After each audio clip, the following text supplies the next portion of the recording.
What's up, y'all? This is your girl, Namia Carnice, with another edition of She is Namia's High Heels and Lipstick Conversations, where we have topics for the mature woman, the grown-ass woman, the seasoned woman, from every walk of life. We aim to uplift, empower, educate, and encourage the woman within, mind, body, and spirit. So let's get to it, y'all. It's High Heels and Lipstick Conversations with your girl, Namia. Come on and tap in.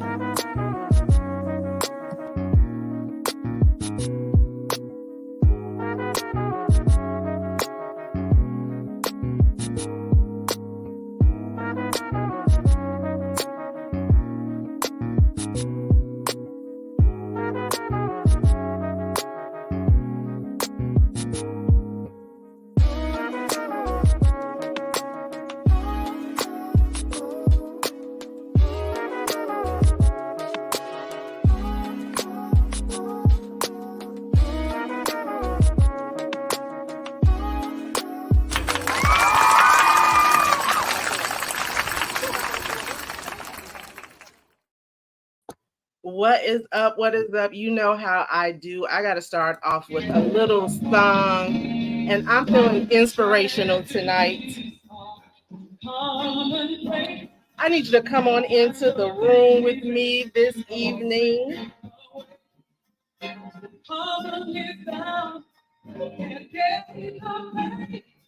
But as for me, all I can say is I can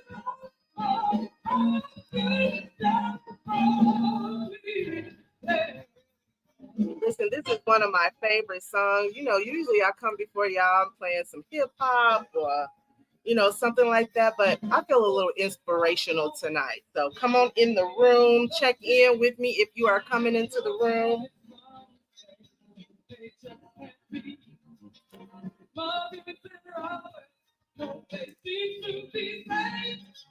Well, you've been my protection every step of the way.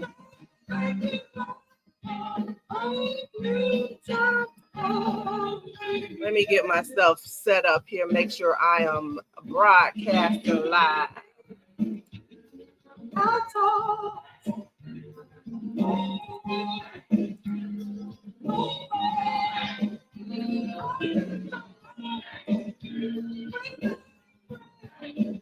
I'm just another number, but you didn't think to let me, and every day by power, keep on I need you to come into the room and share, love this broadcast. We got some good conversation for you on this evening. But we got to set the tone a little bit.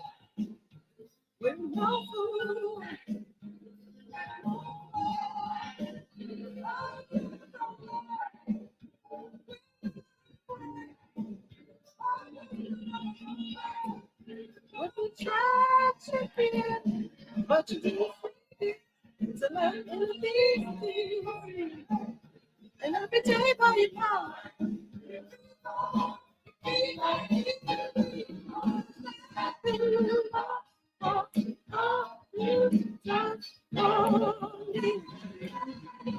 I used to sing in the choir, y'all. Would you believe that?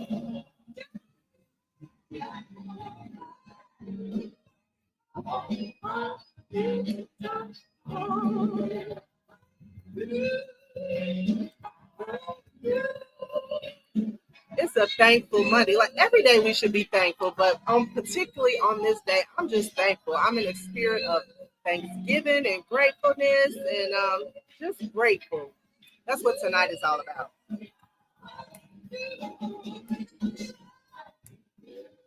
Thank you for your power.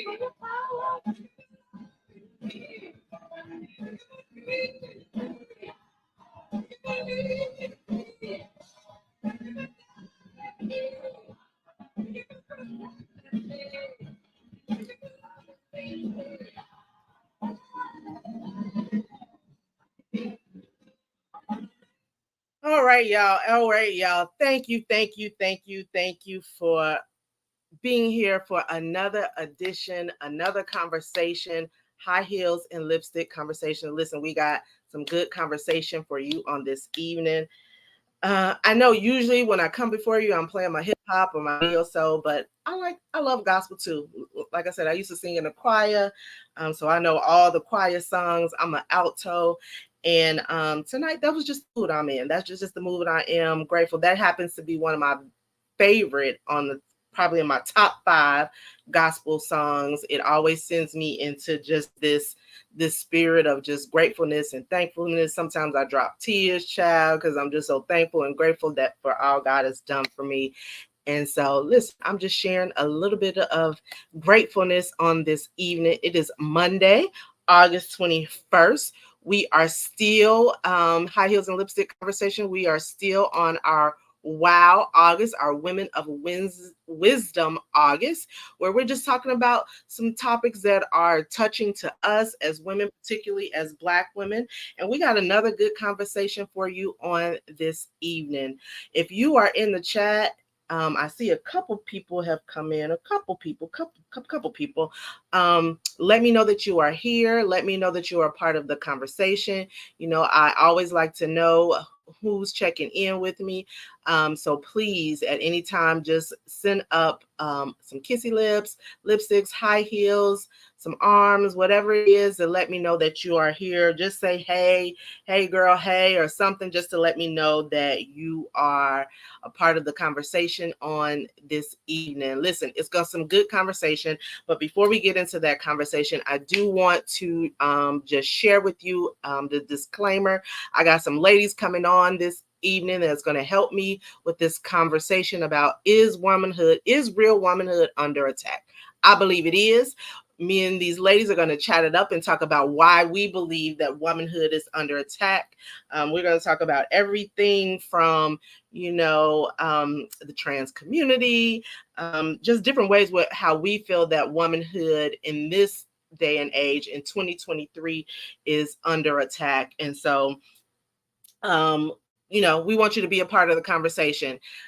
We don't want to leave our brothers out. If you got some thoughts, some opinions on this evening, feel free to jump into the conversation. We want to hear your voice. We want to hear what you have to say. Your voice and your opinion matters.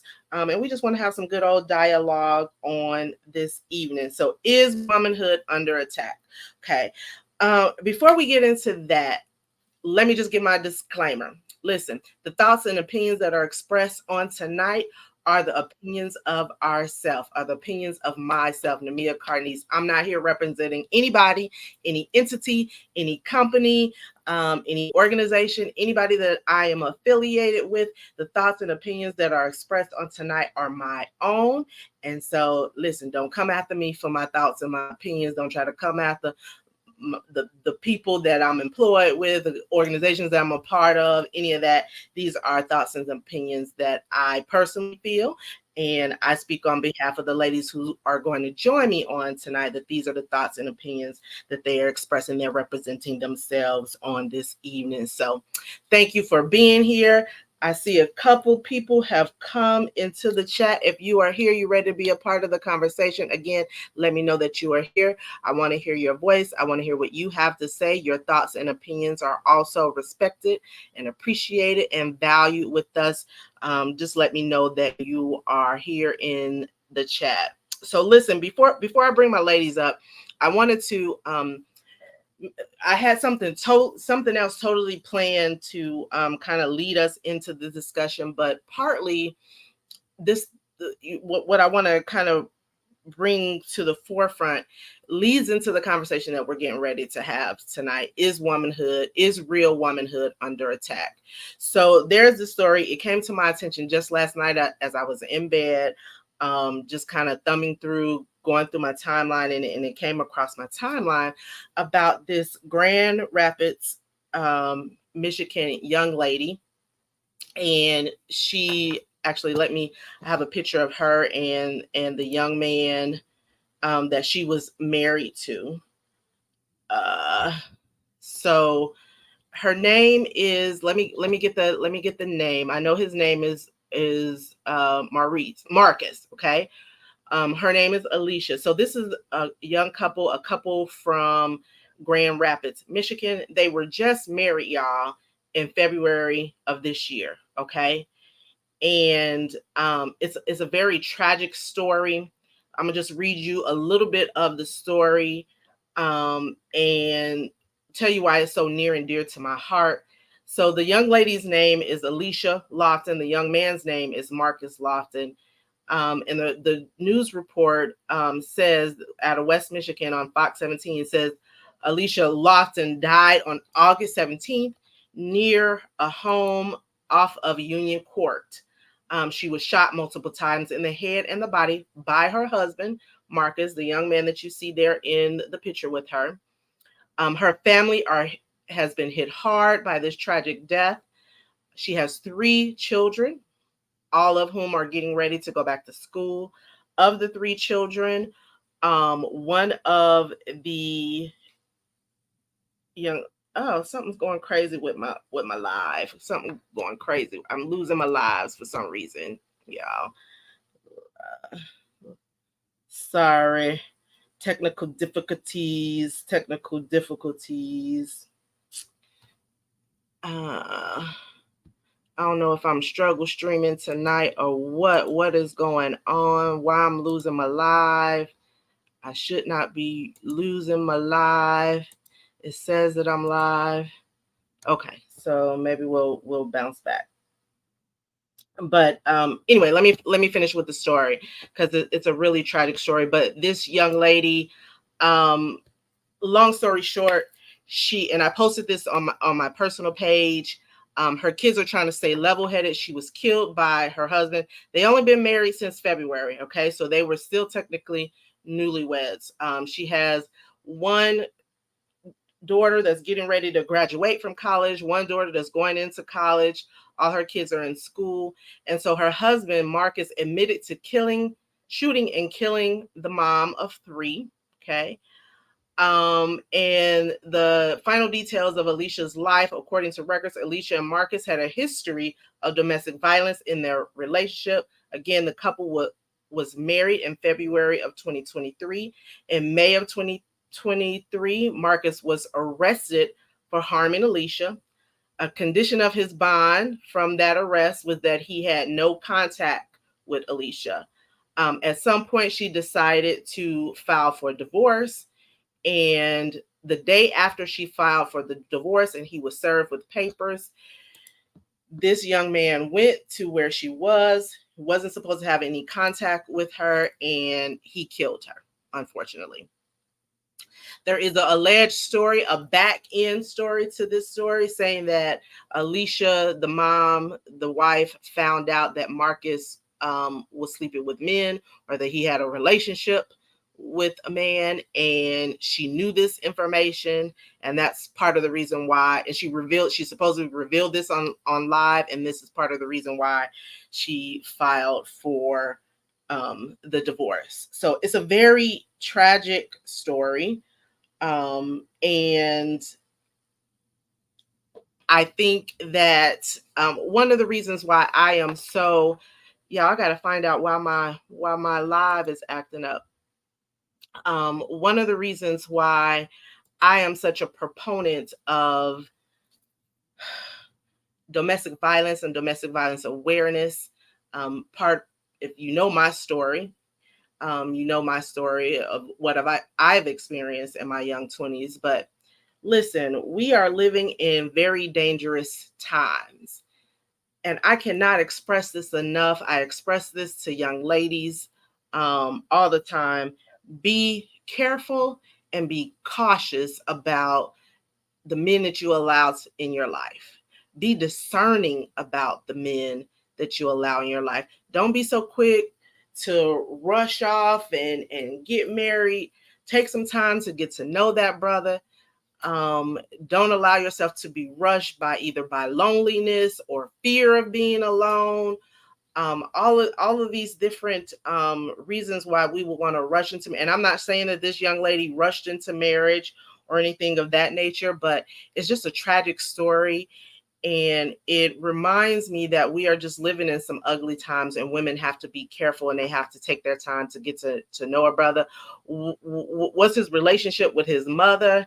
What's his, past history? I mean, of course, you won't be able to know all of those things, but take your time and getting to know a person. Us ladies who have children, you got to be careful who you bring around your daughters, who you bring around your children. This is just such a very tragic story. And so it reminded me, I hate to be preachy tonight, but I am, tonight it reminded me of a scripture that I learned when I was younger in Christ, but it stuck out to me. It stuck out to me because of my own situation, my own experiences, but it was a reminder for me about just making sure that I am living a life where I'm discerning the men that come into my life. And so it talks about in Second Timothy, the third chapter, it talks about living in the last days, that there's going to be some difficult times, but also that men will be lovers of themselves, lovers of money, boastful, arrogant, disobedient to parents, ungrateful, unholy, unloving, malicious gossipers, without self-control, brutal, and haters of good. We're living in times where folks are treacherous, reckless, conceited, lovers of pleasure rather than lovers of God, holding to a form of godliness, although they have denied its power. And then it tells us to avoid these kinds of men. So you got to get to know the man to understand that he's operating in those spirit. The one thing about manipulative and abusive men, and there's abusive women, but so I just won't put a gender on it, but abusive people, period. It's the same spirit. It's the same spirit, just a different body. Same spirit. They have the same red flags, all of that. It's just a different body. But one of the things that has always stuck out to me, even when I was young in Christ and grew with a little wisdom, that Second Timothy chapter 3 verse says that for among these men who are treacherous and deceitful and arrogant and boastful, that they would enter into the households and captivate weak women. Some versions of the Bible says silly women. So they creep into these women's homes, the unsuspected homes. They're weak. These women are, and not weak in a negative term, but just weak for love and impatient and just they're lonely and all of these other things you can think of when a woman is single and she's done it on her own. She's raising her kids and she's looking for love, and sometimes she looks for them in the wrong places, or she doesn't give enough time to really learn the man who is entering into her life. And so it talks about weak women weighed down with sin, led by various impulses, and just how we need to be conscious of that. So ladies, be conscious of that. Be discerning. Be on your P's and Q's, all of that good stuff. Okay, so I think somewhere along my live has messed up. So listen, I need to make sure I'm live, y'all. Before I bring my guests on all of my platforms. So I think something has happened. So give me a moment. Bear with me. We are obviously there's some stuff going on. Okay, I'm live on She Is Namia. So I'm live there. Let me make sure I'm live on my personal page.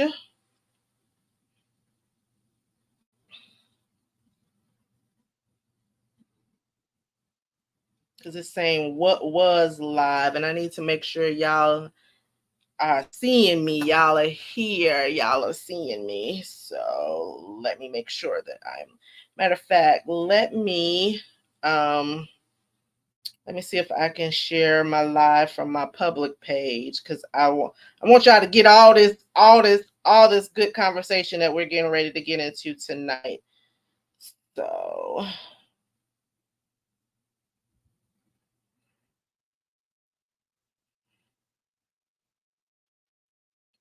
and I don't want I don't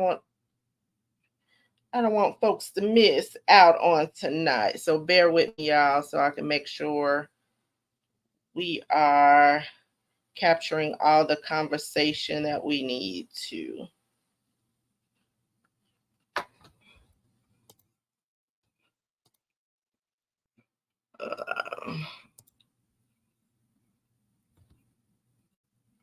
I want to make sure we are live. Okay. It looks somehow.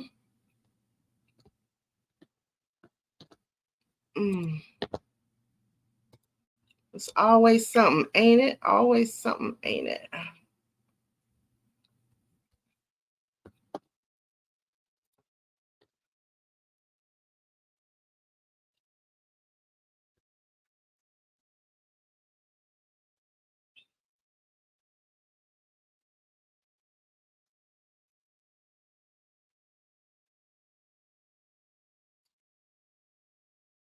I want to thank you for your love.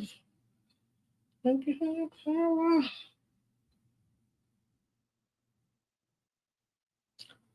Okay, so She Is Namia is live. Okay, with StreamYard. I wonder what's up with my personal page. What's up with my personal page?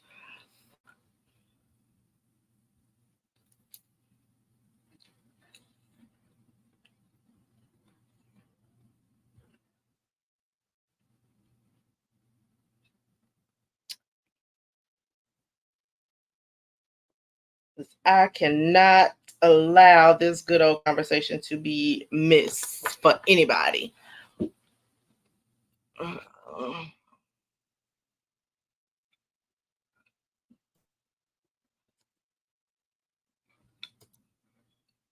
It is telling me I'm live, but I don't see that I'm live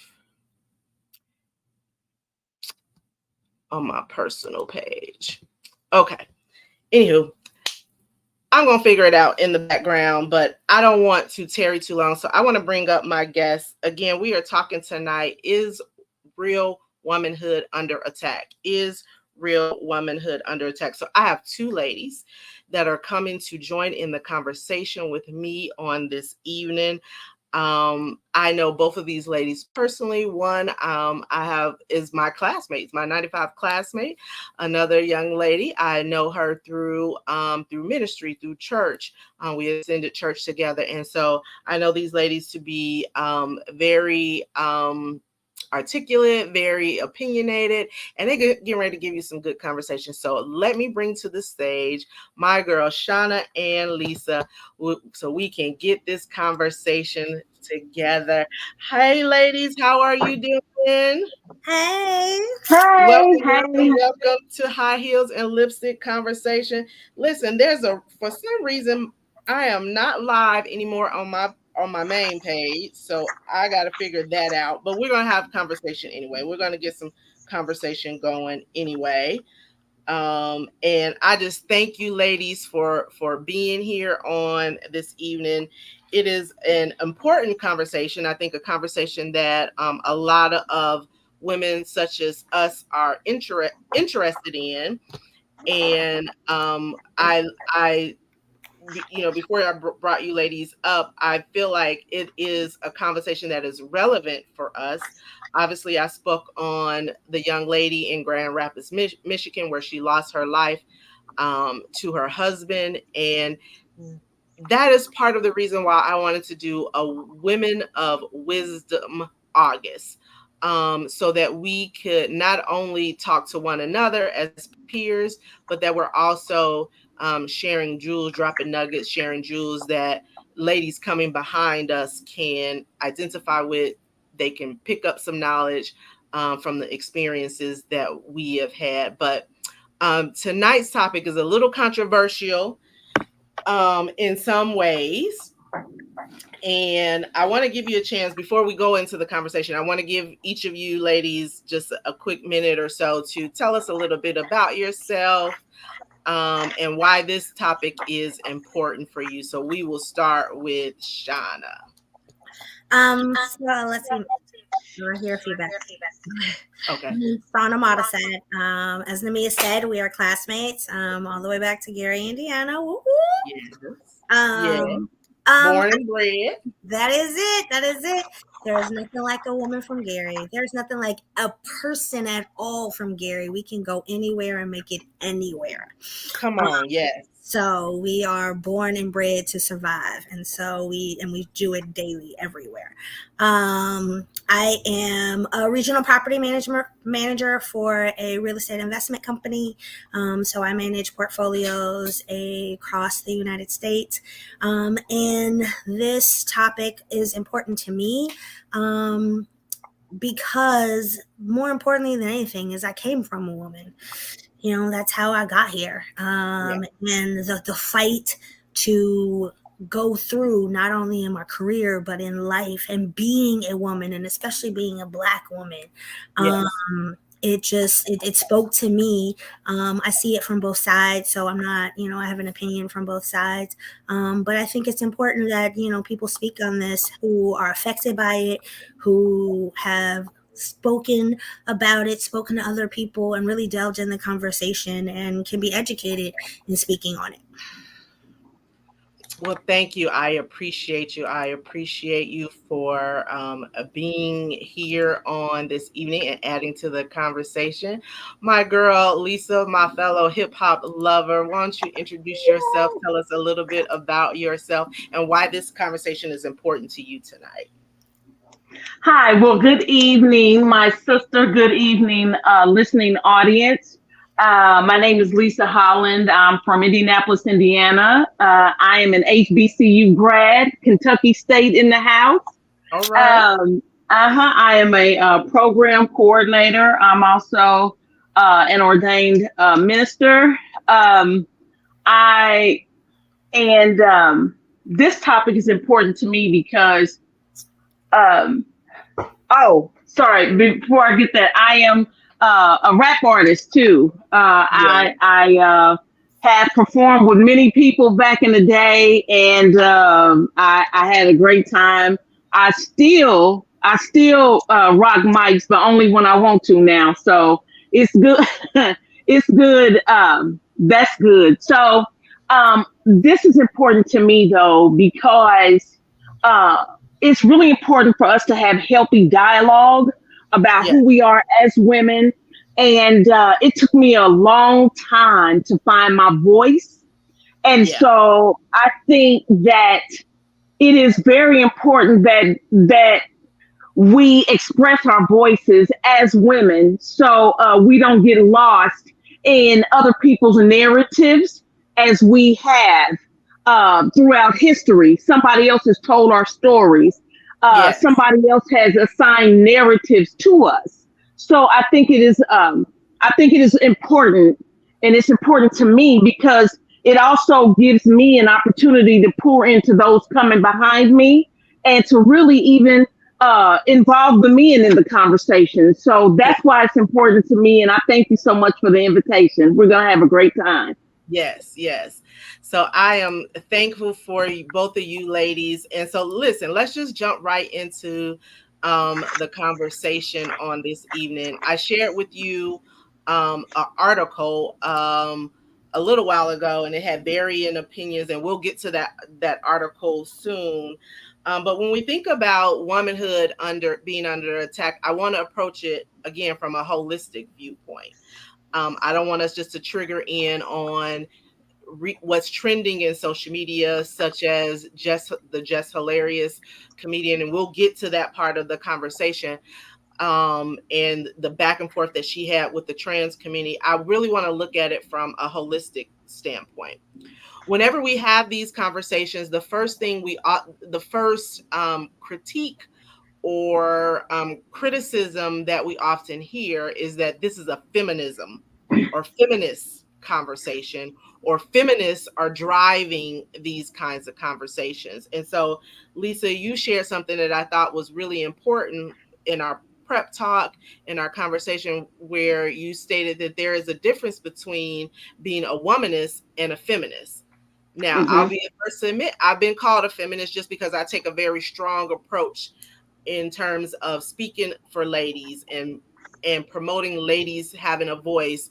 And I think sometimes a lot of people use the term feminist recklessly. And so I want us to talk about, first off, going into the conversation, the difference between a womanist and a feminist, because in my own looking it up and reading, and the definition, I'm like, I'm not feminist, but I am definitely a womanist, because I believe in empowering women, and again, women having a voice and so on and so forth. So let's talk a little bit about that, ladies, like the differences we see between being a womanist and a feminist. We'll start with you, Shauna. You look like you read.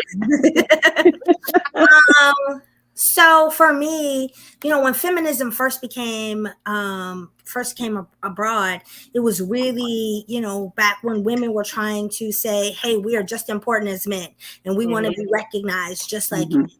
And so I think that is really at its core where it started. And so because we fought for equality back in the day, and it's continued on, and saying that we, should have a voice, we are just important, everything else, I think it's kind of carried into now this, okay, now that we are still fighting for finding our voice, still fighting for being heard, now it's being pushed that feminism is something that, it's a takeover, it's a movement, it's something like that. And ultimately it's not. I mean, I recognize the woman is part of it, but I think for me, it's just, it bothers me on just a deeper level, because why do we have to quantify it? Why do we have to quantify it? Because I am a woman, that's enough. That's it. That speaks to my whole hood and everything else like that. And that's where my voice is coming from. That's where my fight is coming from. So why does it have to be quantified to say, okay, well, you are this or you are that, because you are seeking, and ultimately all we're seeking is, a voice, period. That's it. And why does it have to be seen? Because we're seeking that voice that we're trying to take over, or we're trying to diminish in particular. What are you going to say, Lisa? Yeah. Right. No, I definitely agree. And I think that when we look at feminism, the thing to be dainty and all of these things, like women act like a woman, your voice is supposed to be softer and it's supposed to be this and it's supposed to be that. Well, we have to understand something. When the whole feminist movement started, it was started with white women in mind. Yes. So let's just take it from that. Their fight was not our fight. They were fighting for to be equal. We were fighting to be seen, to be heard, to not be considered less than. Because it's still even today still under the 3/5 rule in the Constitution, if you will. And so I truly believe that I am a womanist. I am about empowering women, encouraging women, and lifting us up, not to erase the men, as I've heard so many times before. To overpower the men, and even when I was in ministry. Yes, even when I was in ministry, when I would be preaching, and my husband, some of the men would look down on my husband saying, "Oh, your wife is overpowering you. She's taking your authority away from you, and she's the one." And I just couldn't believe the type of misogyny and derogatory remarks that I heard and kept hearing because I was a woman. Because I'm not going to say was, I am an assertive woman. And I have a voice, and I have a narrative, and nobody will take that away from me, because I fought too hard to have my own narrative. Listen, come on now. So good, because I want people to understand, as we are delving into this, it's not about feminism. No. It's about, and you said that feminism started way back in 1800s, probably 1700s. So it really predates even any rights that Black people had. I mean, we had the whole suffrage movement of the early 1900s, but even then, Black women were not recognized in that movement.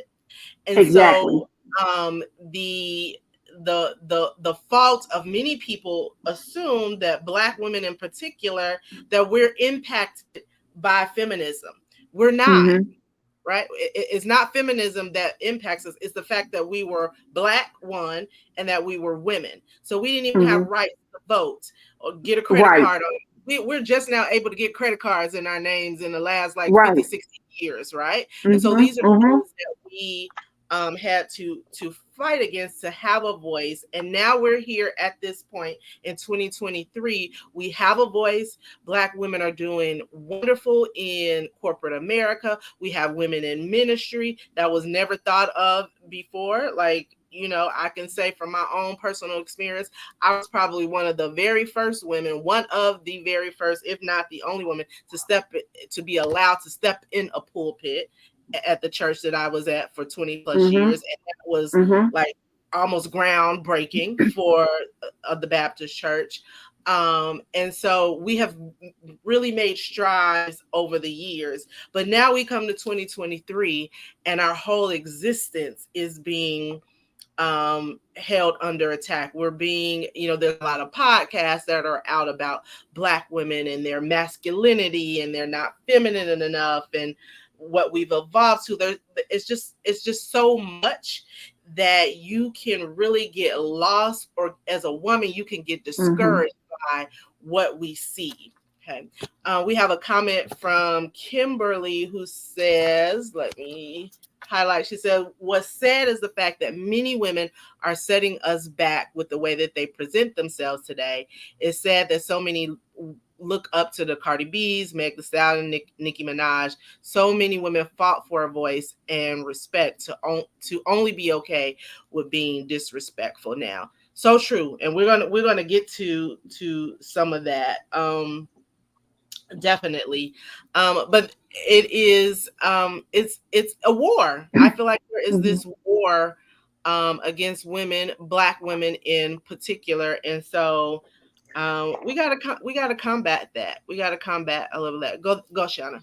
So I just wanted to say, you know, I hear that a lot. I do. I hear about how we are so assertive now and we are trying to take over, you know, men and everything else. And so the one thing that I would say is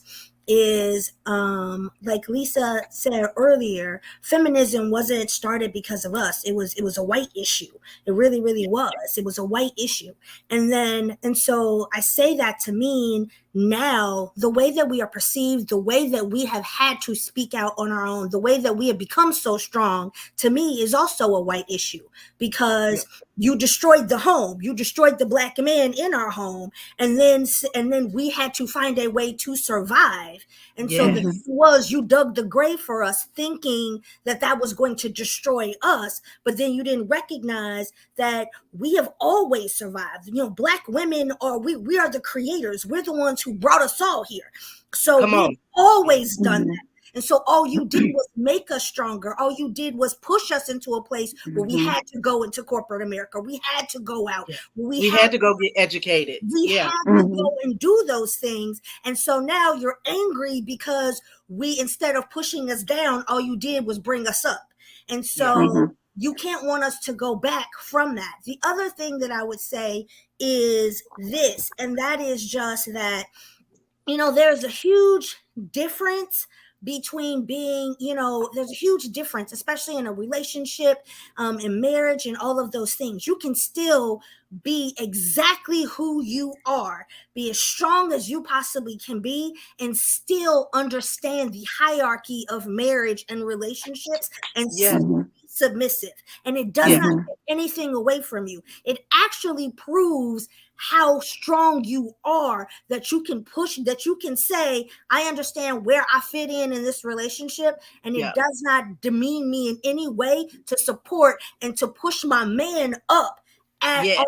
And I think we lose that. I think a lot of people have just lost that. Yeah, come on. Well, we forget that. Go ahead, Lisa. Sorry. And we have to go, and I so agree with that, Shauna. We've a lot of us, we have bought into the definition of what we should be. We should be, just say, like, from a marriage standpoint, the wife should run the household. The wife should raise the kids. The wife should do all these things. The man should go out there and work, and all these other things, all these roles that have been created. Well, I believe, and my husband does too, whatever you good at, do that thing. Mm-hmm. So yeah, it's a partnership. So if I'm not good, let's just say I'm not as good as like being a house cleaner or whatever, cleaning the house or whatever he is, well, you do that thing. And I'll do that if I'm cutting grass, or whatever that is. But if we're talking about a partnership, then my husband and I, we agreed that we would operate in our strength and try, instead of trying to be in roles that we may not be as good in, but because of what society says we should be, then we operate out of that.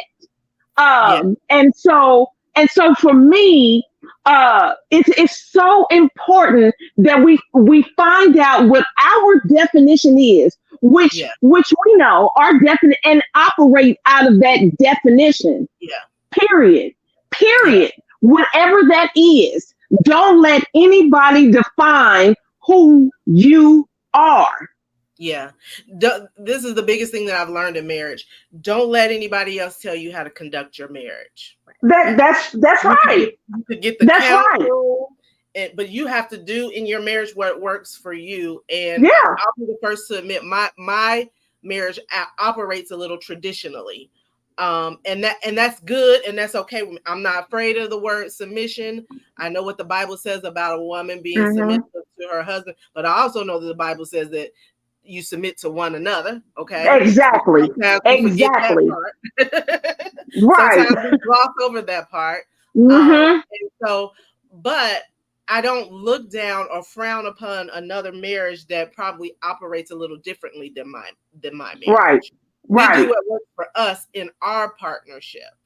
And so I think some of these traditional, we tend to, and just to bring it back to our topic, is womanhood under attack. Sometimes we often see the traditional ways that women operated in the 40s, 50s, and 60s. We tend to look at that as womanhood, and we diminish the women that we see today, because women are making money. They're working outside of the home. They're, especially Black women, they're the most highly educated. They're starting businesses. They're in a lot of ways, and statistics will show you this, a lot of Black women are out compensating their Black men. So it's a lot of Black women that are married in the home, and they're making more than their husband. Okay. And somehow, some way, they make it work. Some marriages fail because the man, the ego, and so on and so forth.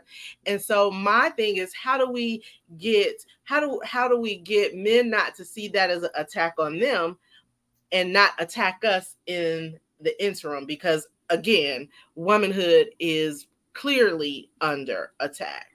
So one of the things that I always say when we have these conversations is that feminism, when feminism came in for the white woman, there was a lot of talk about equality. I think the term that we should be using is equity. Equity, how we're paid, equity in how we're treated, because there's a difference. We won't always be equal to men in everything, right? Not equal in men, and so on and so forth. And men are to be the heads of the home and lead the home, because that's what God ordained for them. But we just want to be treated equitably, not necessarily equally. And I think sometimes even us as women, we get that wrong when we say, we're equal to men. Not in every way, but we can be treated equitably to men. What are y'all thoughts? Well, in order for us, for me, in order for us to be treated equitably, we have to know our worth. Yeah. You Yeah. have to know your worth, because when you know your worth, and I tell my the young people that I minister, and you may have seen it on T-shirts, know your worth, then add tax. Come on. And Yeah. so you have to understand your worth, because when you understand your worth, then you don't give in to the insecurities. Mm-hmm. You don't give in to ego and things, because you know who you are. Yeah. You know your worth, and when you know your worth, you operate out of your worth.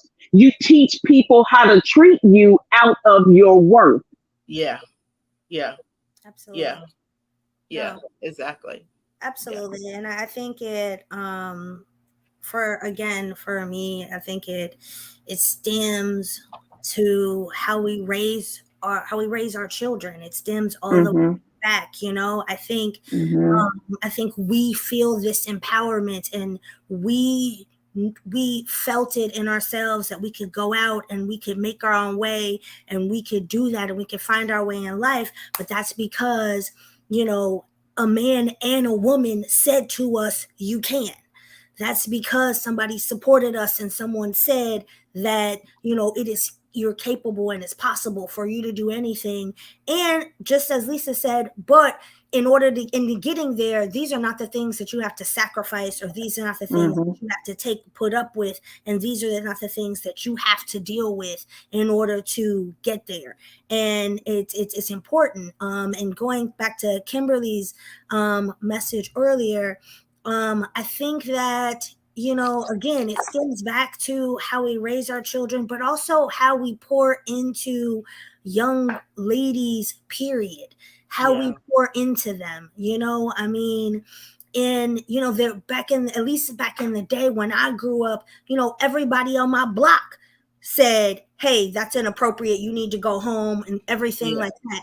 Everybody on my Hmm. block was a part of that. You know, my friends, their mothers, everybody was supportive in other parenting situations to say that, to pour into. And I think that that's something that we kind of have gotten away from, but we've gotten away from it because people are so now, you know, I don't want you to, you know, they don't want the correction. They don't want you to give them that. Everyone really wants the praise, but people can't take the correction anymore. Yeah. Hmm. Say, you know, Hmm. we've lost that. And ultimately, correction is how we gain that worth. Correction is how we find that empowerment, and it's how we find Yeah. out who we are. Yeah. Hmm. Absolutely. Hmm. So let me take the question here, because we talked about the inception of feminism and how it started. It was for white women, and then this new term, womanist, which was kind of termed by Alice Walker, who was the writer of Color Purple. So she Hmm. brought that term to fruition. And one of the things that she said is that in the white woman struggle to be equal to men, black women were nowhere in that story. So Exactly. our dynamic is totally different. And so Hmm. one of the things that I've shared, and I've shared this on this podcast and before, is how we as black women arrived to where we are today. So how we arrived to the point that now we have the Cardi B's and the Meg Thee Stallions and the Nicki Minaj's in their music, and it's very aggressive, and it's very F this nigga, and it's very it comes from a place where they're taking this stance against misogyny, and they're using their voices. And you shared something, Shauna, that we were forced in this place, especially as black women. And one thing that I think we often forget is that at the same, and I shared this last night, at the same time that black men were being impacted by the system, we were being impacted by the system, the very same Hmm. system. So you have mass incarceration in the crack area, and a lot of our men came home from the war, the Vietnam War, and they were drug addicted, and all of these different elements that impacted our black men specifically. We forget that on the other side of that was black women who were being impacted. So Hmm. we often get blamed that we took government assistance, and we were, we pushed the men out of the home, and we accepted government assistance and welfare and all of this. Well, if you put us in the jungle, I use this analogy, if you put a person in the jungle, they have two things that's going to happen. They just human nature takes over. You have the intuition to want to survive your circumstances and then thrive in your circumstances. And that is exactly what happened to Black women. So you take you mass incarcerate our Black men. Our Black men are drug addicted. They're pushed out of the homes. And then what do you think? He can't get assistance if he's living in the home. So he Right. can't be there. Right. Yeah. So what do you think happens to Black women in the interim? And how we're forced. Go ahead. And then on top of that, we have to look, a whole lot of Black women were drug addicted too.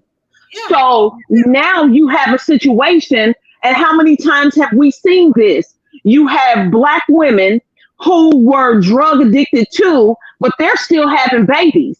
They still having babies. And so what happens, they drop the babies off to the parents, the grandparents, their parents, which are their grandparents. Well, a lot of those grandparents, older grandparents, that can't keep up like that. So you had a whole generation that basically raised themselves. Yes.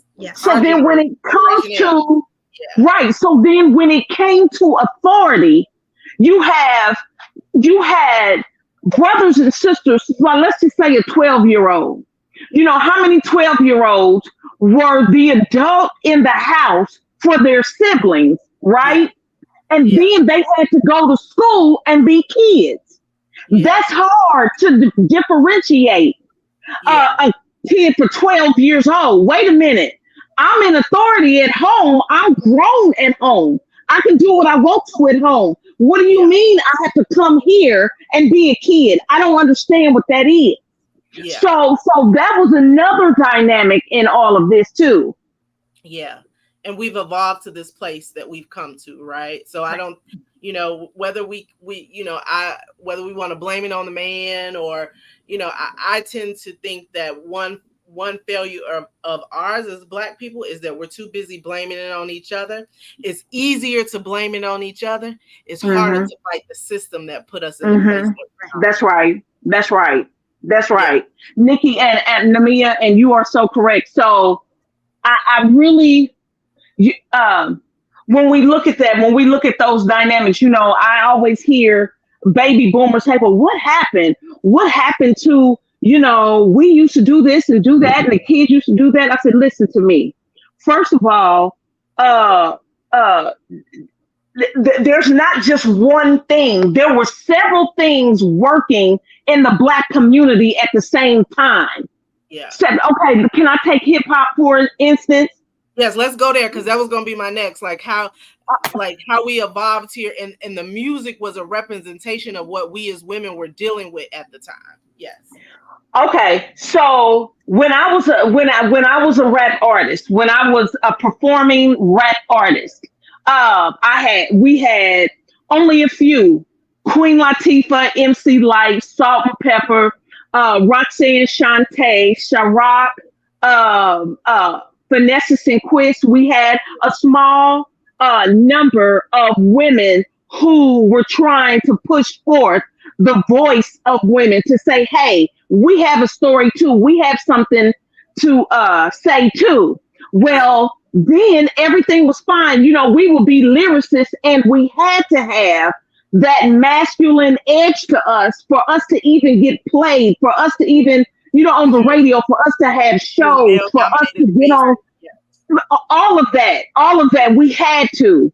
And so when you fast forward a little bit, when you had the misogyny of women start to happen with 2 Live Crew, NWA, Snoop Dogg, when you had all of that, then there was no longer a place in hip hop for Queen Latifah, MC Lyte, and the rest of those that were true lyricists. They didn't have to strip down. They didn't have to show all this, and they didn't have to do all of these things to be heard because they were gifted to do so. And so then when all that misogyny happened, all of that, the degradation of women, then it wasn't a lot of our voices stood up and said, "Hey, no, we ain't taking that. We're not Yeah. taking that." Because everybody, I think, at that time was trying to find their way Yeah. as find their new position in the hip hop industry. Because female lyricists, as we knew them, no longer had a lane, no longer had a lane. And so then I think that that's what will happen. That's what happened from my perspective. That's what Yeah. happened because I saw it personally. And Yeah. what And helps then me enter in Little ministry, Kim. And, yeah, and yeah, then enter Lil Little Kim, Kim and her with her one titty out, Right. and yeah, she got yeah, attention, but she had yeah, all bars that. and lyrics, Hmm. but Hmm. she used a different approach to capture an audience and capture Right, attention. Because the right, Queen Latifahs and yeah, they weren't that wasn't working anymore in these male dominated spaces. right. And before Lil Kim, don't forget you had Two Live Crew. Yeah, So you had them introducing. I mean, they were literally bringing women off the strip pole into their videos.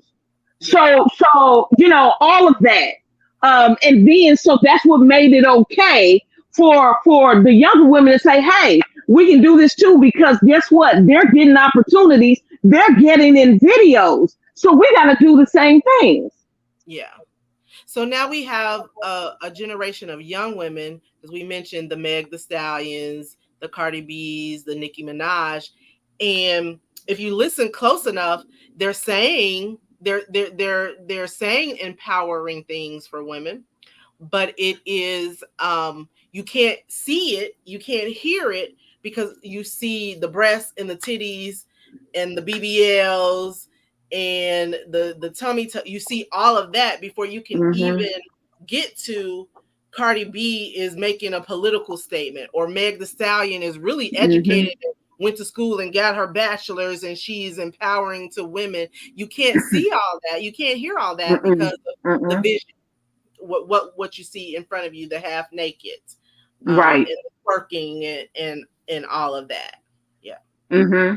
To Lisa's point, I wanted to say, and I wrote this down, she said that, we aren't taking that. And I have often kept that phrase in my mind because, and not just about this point, but it goes so much further than that.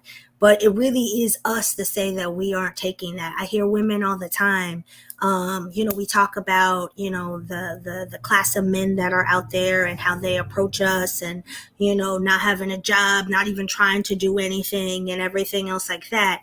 And people say, that women are, whether we're too picky, or, that we don't give them a chance. And my thought has always been, well, to me, and what I think someone should be and how they should present themselves and how you should approach and everything else like that. We're the outliers, because Yeah. if you are coming in a certain manner, or you are not coming in a certain manner, or you are not behaving or keeping yourself up in a certain manner, then when we say no, then it's like, okay, that we're just tripping. And that Hmm. reason is because there are so many other women who are saying yes. And Yeah. so Hmm. because we are not collectively saying no, we're not taking that, no, Hmm.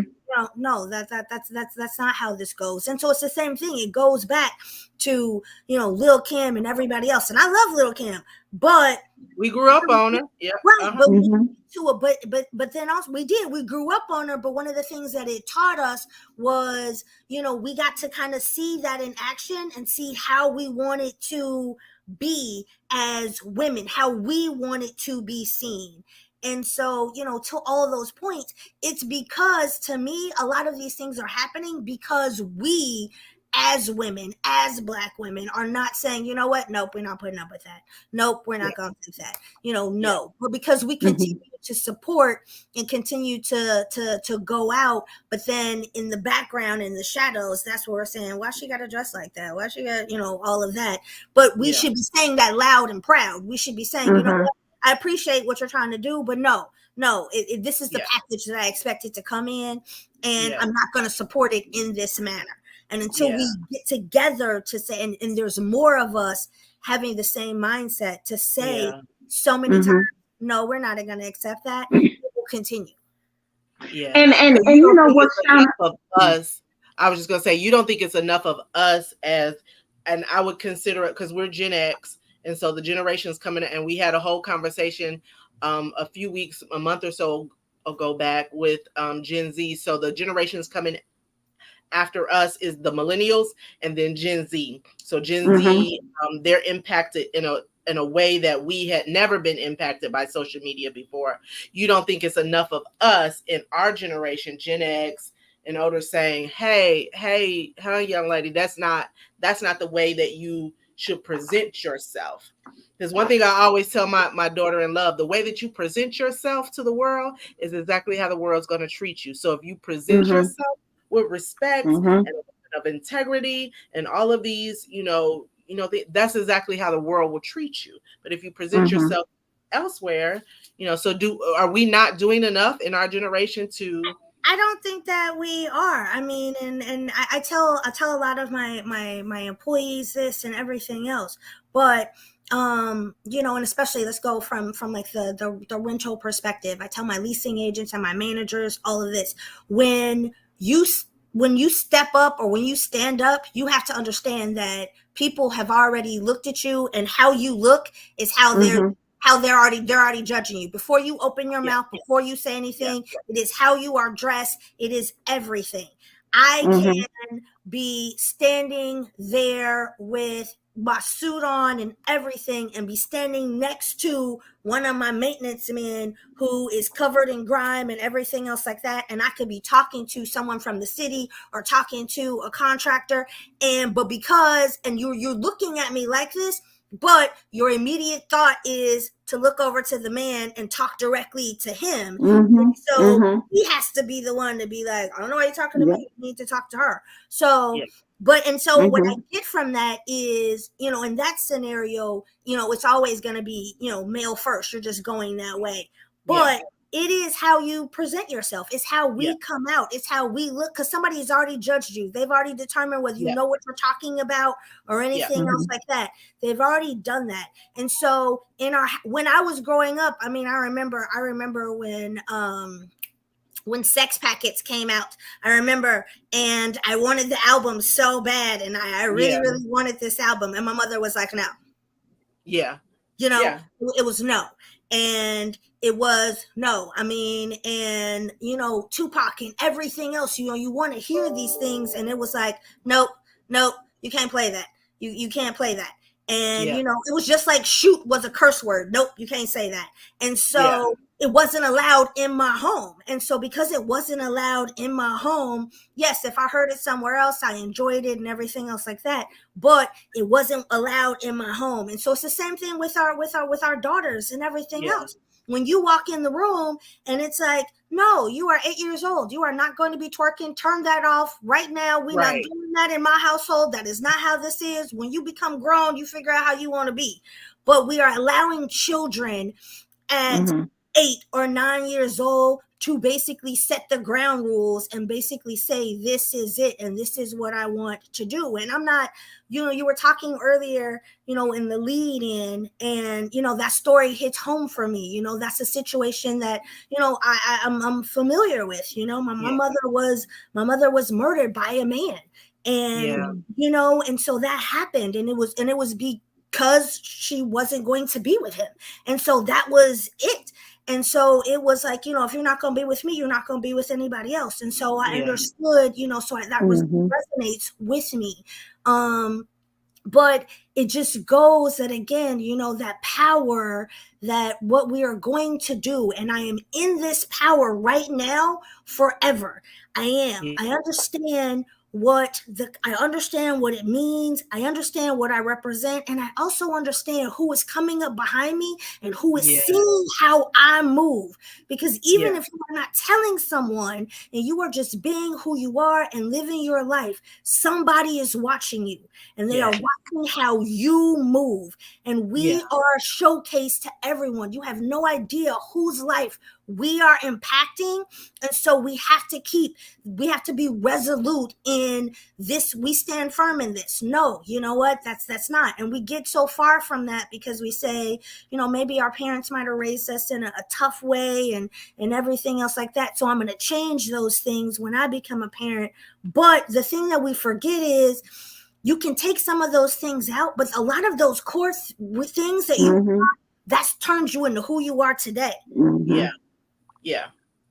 Absolutely. Listen, you can preach the word right there. Go ahead. And you know what, Namia, I will say this, Shauna, I so agree.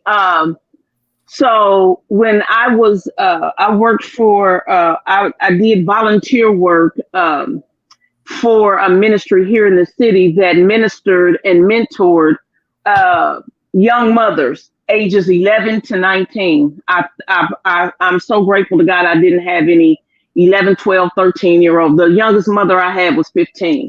We have to look at this also. You now have 35-year-old grandmothers. Right. Yeah. If you think about where you were at 35, you didn't even have enough wisdom to share with those coming behind you because you were still learning yourself. Yeah. So when you have 35-year-old grandmothers, that means you have 15-year-old mothers. Right. So now they're growing up together. They have the matching cat suits. They have the matching eyelashes and baby hair. They share clothes. Some of them go out to clubs together. Yeah. So I could never. Yes.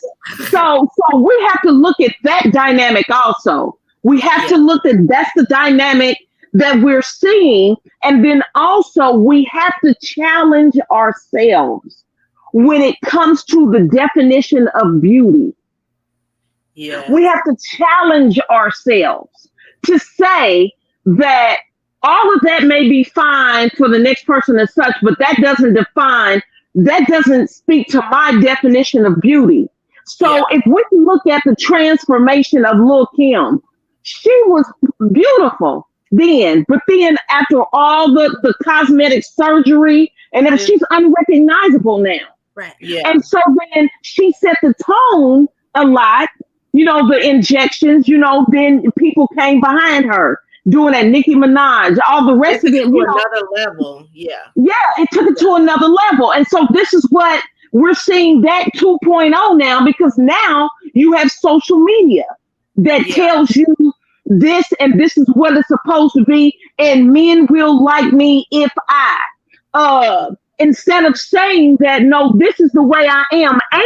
And when it comes to the entertainment industry, like Shauna said last night in our conversation, are you selling the message? Or are you selling sex? Which one is it?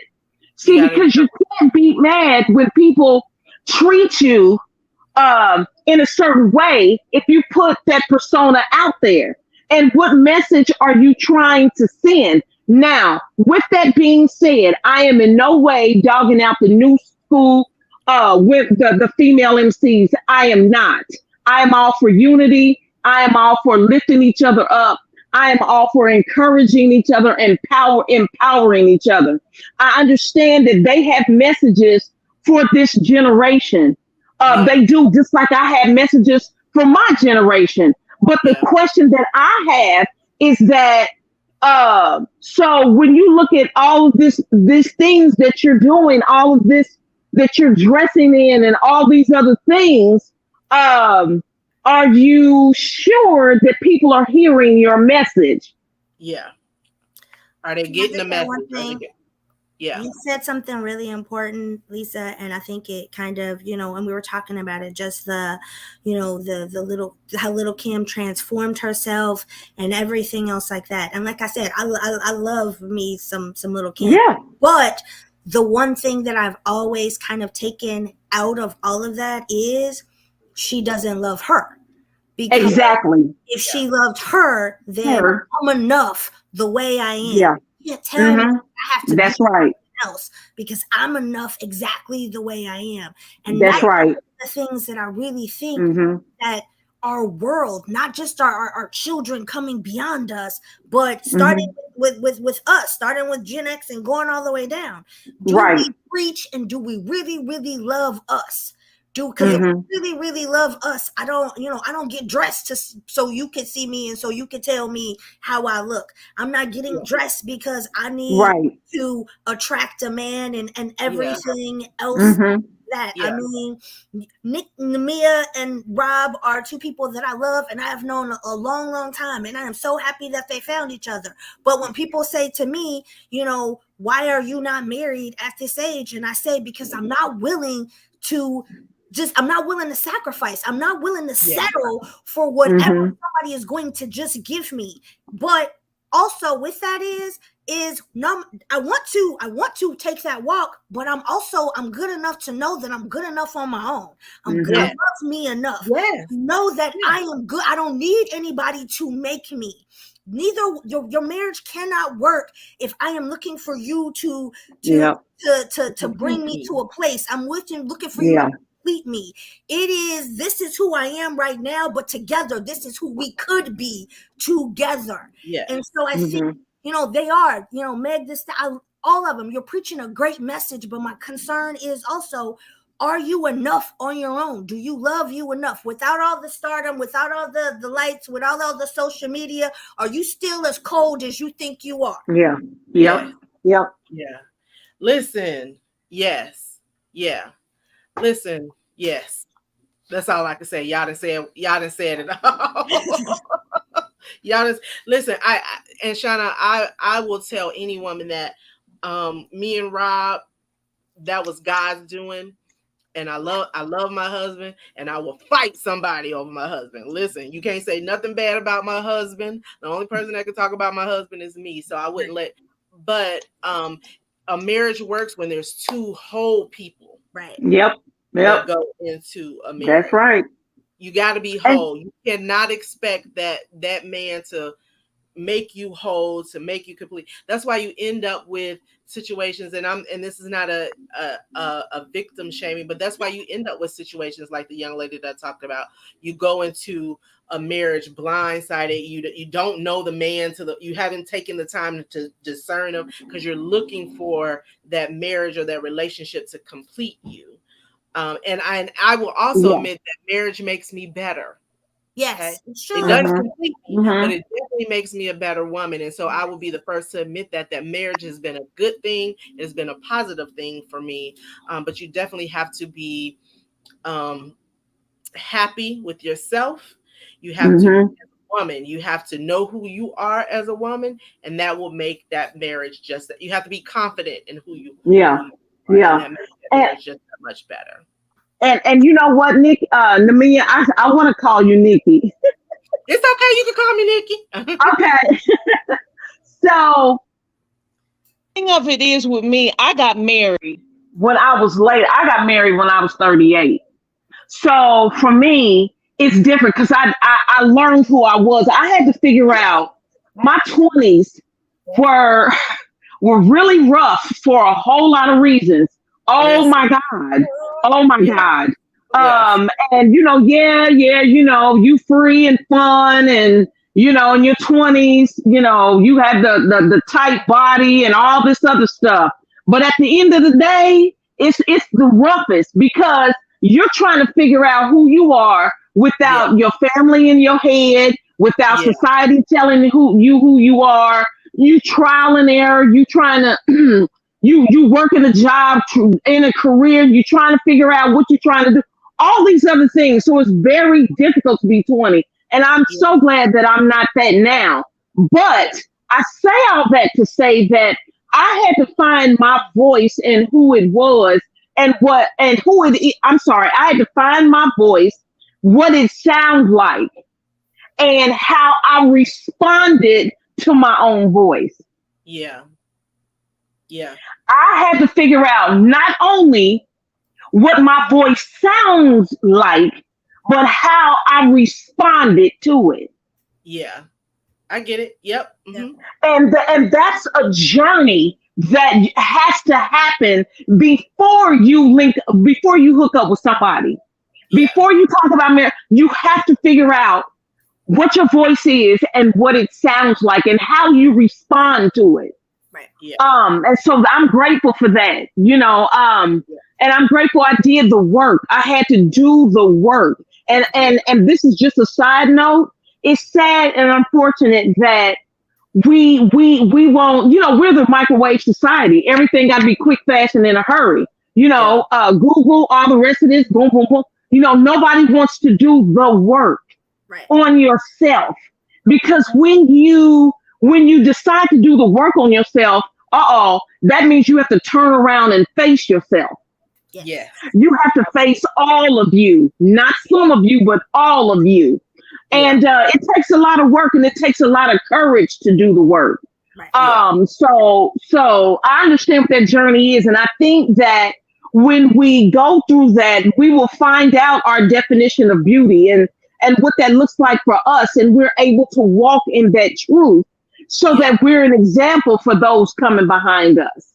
Yes, absolutely. Absolutely. I love it, lady. So I want to segue a little bit, but before I segue, I want to just, would you say it's true that just as much as society has attacked womanhood, that we ourselves as women have been purveyors of the attack on womanhood by the way we represent it? Yes, absolutely. Yep. Yeah, absolutely. Yep. Absolutely. Absolutely. I would definitely say that. Okay.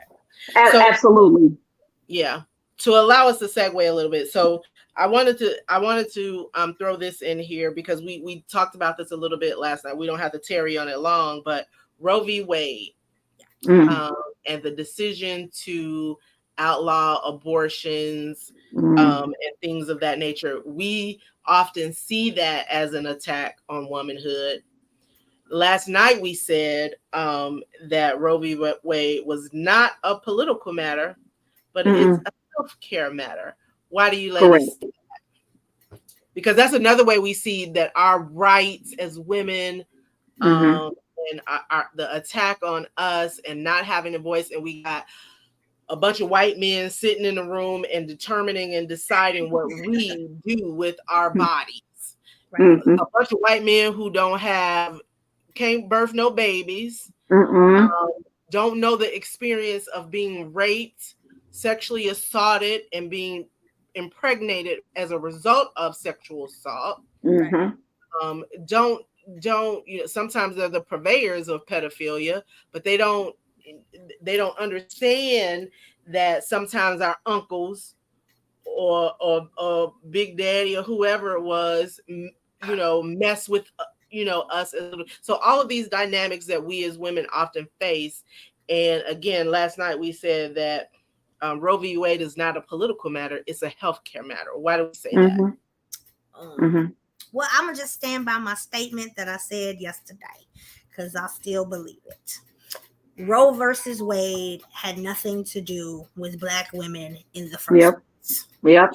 And it absolutely does not have anything to do with Black women. Roe v. Wade was because there were young white girls in college and everything else who were getting in trouble for what they were in a situation.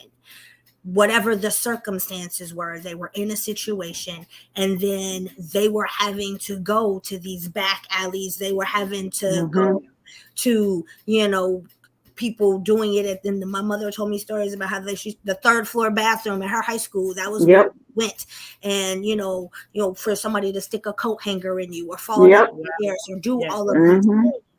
And so they did it to basically say, it's okay, you're protected, you don't have to be shamed. And so therefore you can go ahead and get an abortion. And now here we come, to 2023, and now it is okay, it's 2023, but in 2032 white people will be the minority where we have always been the majority. And so now we need to stop these girls from not producing white babies. And so Mm-hmm. therefore, because it's not about us, because again, they don't put any money into healthcare, to prenatal care for Black women, not to Head Start and anything else Mm-hmm. like this. And I think Roland Martin said it, like, you cannot be, pro-life, but you don't Yeah. care about Yeah. what happens after that. Mm-hmm. And so, Mm-hmm. and so I just, again, it is to me, it is a healthcare issue. It's just not they didn't mean it to be our healthcare issue. Yeah. And we don't Right. see it that way. And unfortunately, a lot of men didn't see it that way. Because I've heard podcasts, I've heard men talk about, how we are protesting is our body and our right, but they're not understanding the healthcare disparities among Black women in particular. That we are dying on the birthing bed. We number one. We're giving birth to babies, and that we are the number one in birthing mortality rates. Right. How we can go to the doctors and be misdiagnosed. All of these things because of the healthcare disparities that happen for us, particularly as Black women, and why having a say over our bodies is important. And you know what, Nikki, here's the thing too with me. So I agree with Shauna. We talked about this yesterday, and it was so good. It was so rich. This is, like we said, it's a healthcare issue. It's not a political issue. Where it came a political issue is when the evangelicals made it a political issue. It was about the health of women. So when we look at, like what Roland Martin said, you can't, and I always believe that you can't sit up here and say you're pro-life, but as soon as the baby gets here, then that's it. You cutting off all the services. You don't put in mental health. You don't invest in mental health for postpartum depression, none of these things, and all of this, but you're pro-life. And this is the question that I have. How is it that you are attacking birth control pills, but you're not attacking Viagra? Say it. Listen. I just help me understand. Control pills, but you ain't telling that young man to stop sticking his penis in. Now, then make it make sense. I just want to make it make sense to me. So when we have all of those things, when they don't understand what we have to go through for 9 months, and I'm not trying to. So those people who just want the baby to get here, they are not pro-life. They are pro-birth. There's a difference. Pro-birth is not pro-life. Yeah. Pro-birth is not pro-life. And so we have to really, really be careful of how we throw that term around and all these other things. We have to be very careful of that. And I feel like that you're going to have a whole generation. We're going to go back to the way it was, because you're not going to stop abortions. You're not going to do it. See, here's the thing, and I had this conversation before many times. You cannot legislate affairs of the heart. You cannot legislate morality. You can have laws in place, but you cannot legislate somebody making a decision. It's all a decision. And so we're going to go back to women injuring themselves, hurting themselves. We're going to go back to all of these things, killing themselves, throwing themselves downstairs. I used to hear from my mother's friends, women drinking bleach and all these other things to get rid of babies, especially the ones, the ones that you can't take care of. So wait a minute, you mean to tell me that you've cut out all the resources for this woman to have a baby? Let's just say she has 4 or 5. Now she got number 6 coming, whatever it is. So she's like, I can't take on no more. I can't. She makes that decision. This decision is not there for her because of all the laws that are in place. Now she has the baby. Now we have to look at the health of the baby. Now, I'm not saying the the physical health. I'm saying when that mother decides to have that baby, who's to say that child won't be abused, won't end up in the foster care system?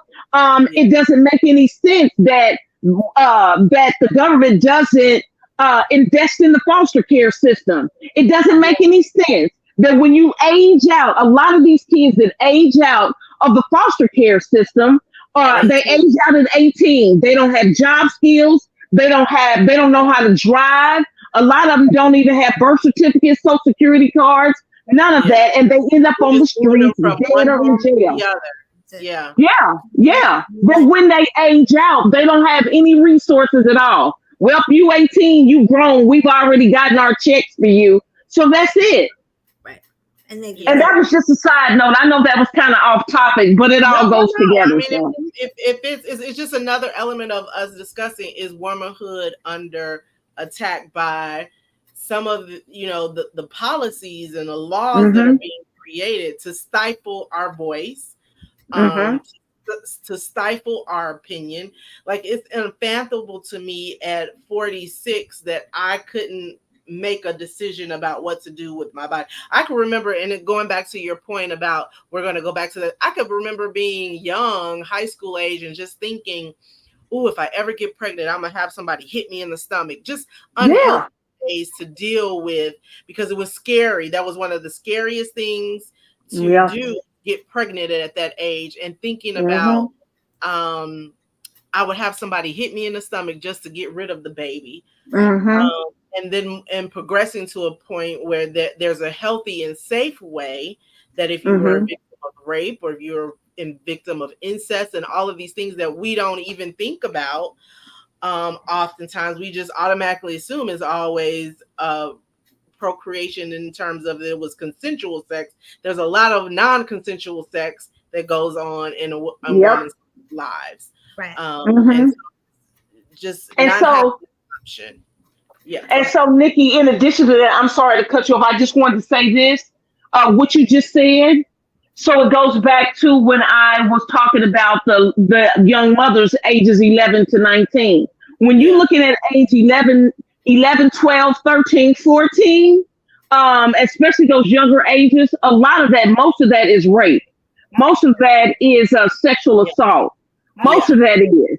yeah, And I had a young mother who her mother's boyfriend um raped her every day, just about every day from age 10 to 14. She ended up having a baby that had physical challenges and things. They ended up going to court and everything, pressing charges, and now he's doing 40 years, about 40, 45 years in prison. But yeah, how many girls don't get that opportunity? yeah, Yeah. yeah. I just How, I'm sorry. I just want to take this opportunity. I'm not sure who is out there listening. I'm not sure who will hear this message later on, but we are talking about encouraging and us empowering each other. And so I just want to say, one, if there is a young lady out there, one, sex is, if it's consensual, you have the right to say, this is how I expect for it to happen. The Yeah, mhm, man does not leave that. You have the right to say, this is how I expect for this to happen.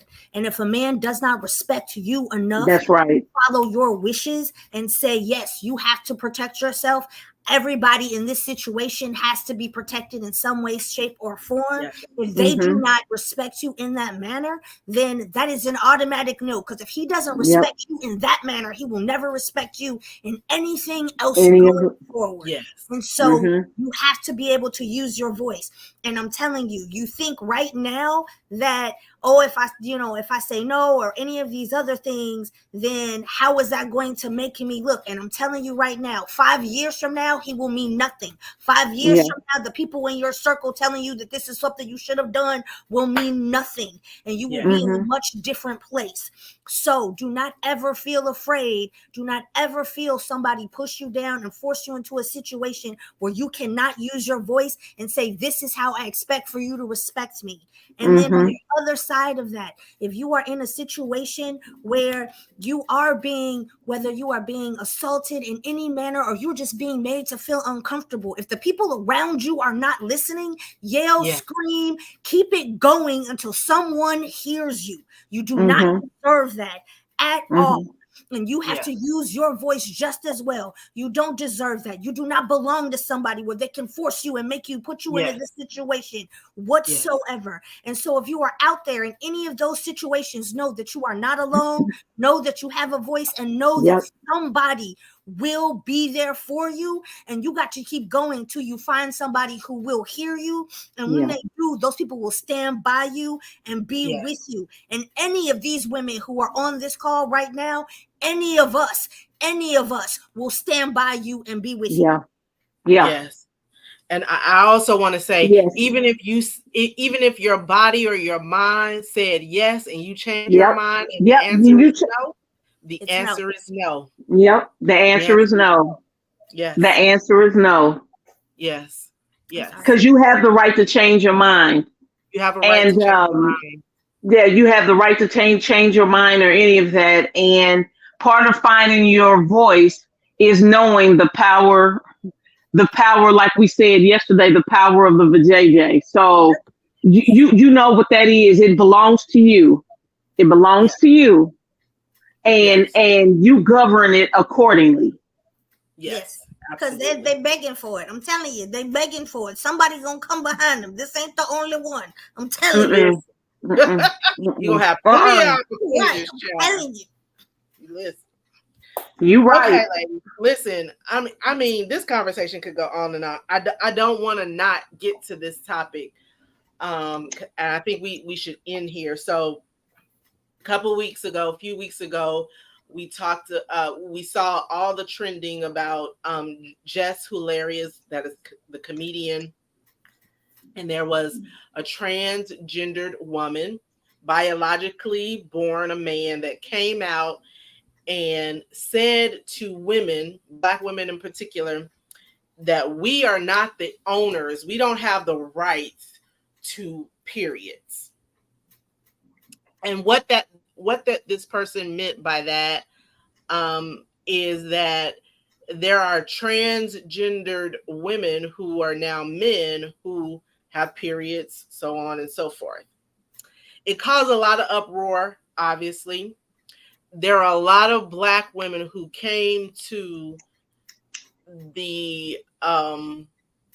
it just started a whole debate between the trans community, trans women, and real women like ourselves who were biologically born women. And even me just saying real women would cause controversy for a lot of the trans community, because we would get into the definition. Well, what is a real woman? And I identify as a woman, and so on and so forth. I want to begin this segment, this discussion, and we'll end our conversation here because we've gone an hour and a half. That this is not an indictment on the trans community, the LGBTQ plus community, but it is evident that back and forth with Jess Hilarious, the comedian, when she stood up for us as women and said, who protects women? Who protects Black women? Who stands up for us? We are now in 2023 in a time period where our womanhood is even at jeopardy, and we are having to compete and battle and fight it out with men who have decided to be women, who were not biologically born as women. To me, I see it as another form of misogyny.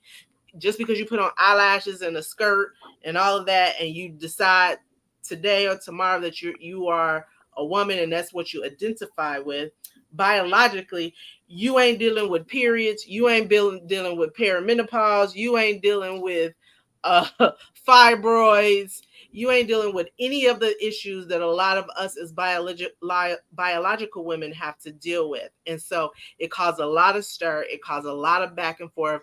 There was even T.S. Madison, if you guys know her.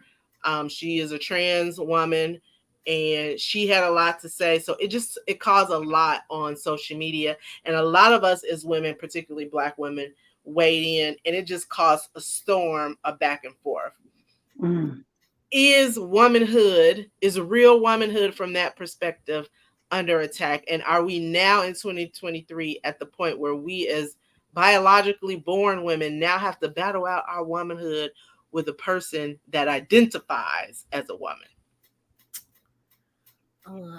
So how did y'all feel about that? I'm just gonna I think it goes back to what we earlier talked about. Black, first, Black people were not recognized as people, and that they had rights, and any of those things. And then and women as well, having to fight for their right for equity and equality and all of those things. And so I whoever you are, wherever you want to do, that's you live your life, because I don't have to live that life. I don't have to walk in your shoes, and so I'm not gonna tell you that you're not supposed to, because you can't tell me how to walk in mine. But my thing, again, is we have fought so long and hard just for where we are right now.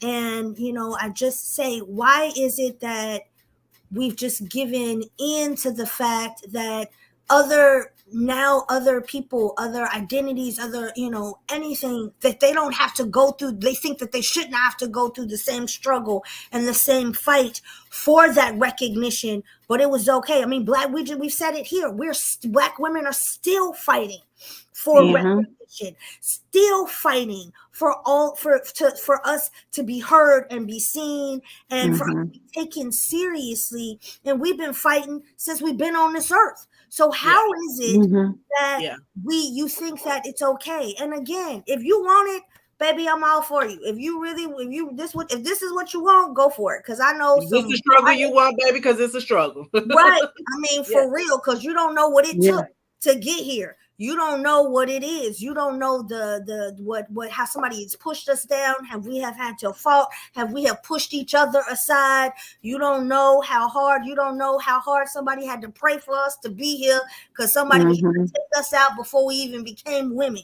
So if this is what you want, if you want somebody to once a year squeeze your breast into a little itty between two plates, and you want to go through all of that, if you want somebody to put that duck bill up your vagina and tell you to beat up with your legs up in the air, if you want this, put your bottom to the edge of the if you want this fight, come on. Let's go. Come on. Let's fight together. But you also have to recognize that I think the fights are being pushed and merged into one instead of this is a separate issue. It's being pushed and it's being merged, because again, I mean, I have a lot of friends that are, are in a lot of different lifestyles. However, only a few of our fights merge together. And so we have to recognize, like, what fight are you really, really fighting?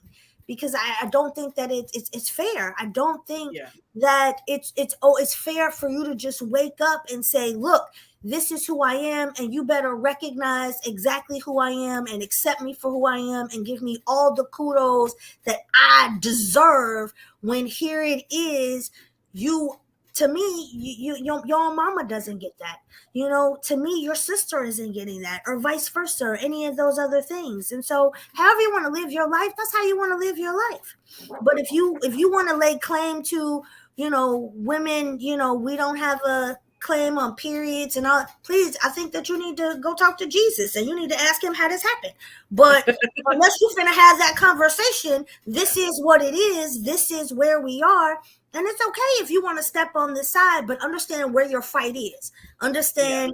And then on top of that, show respect. Show respect to the people that fought before you to be able to do it. Because that's the part I don't hear. Because I don't hear you showing respect to Divine. I don't hear you showing respect to RuPaul. I don't hear you showing respect to all of these people who first made it okay to even be accepted to go outside like that.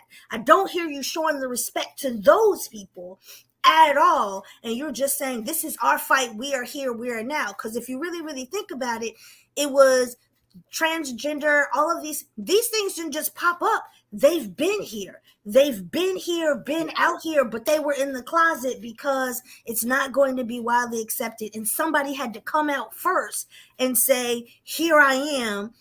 This is what it is. And that is okay. So to me, you're just in the baby steps of your fight. Yeah.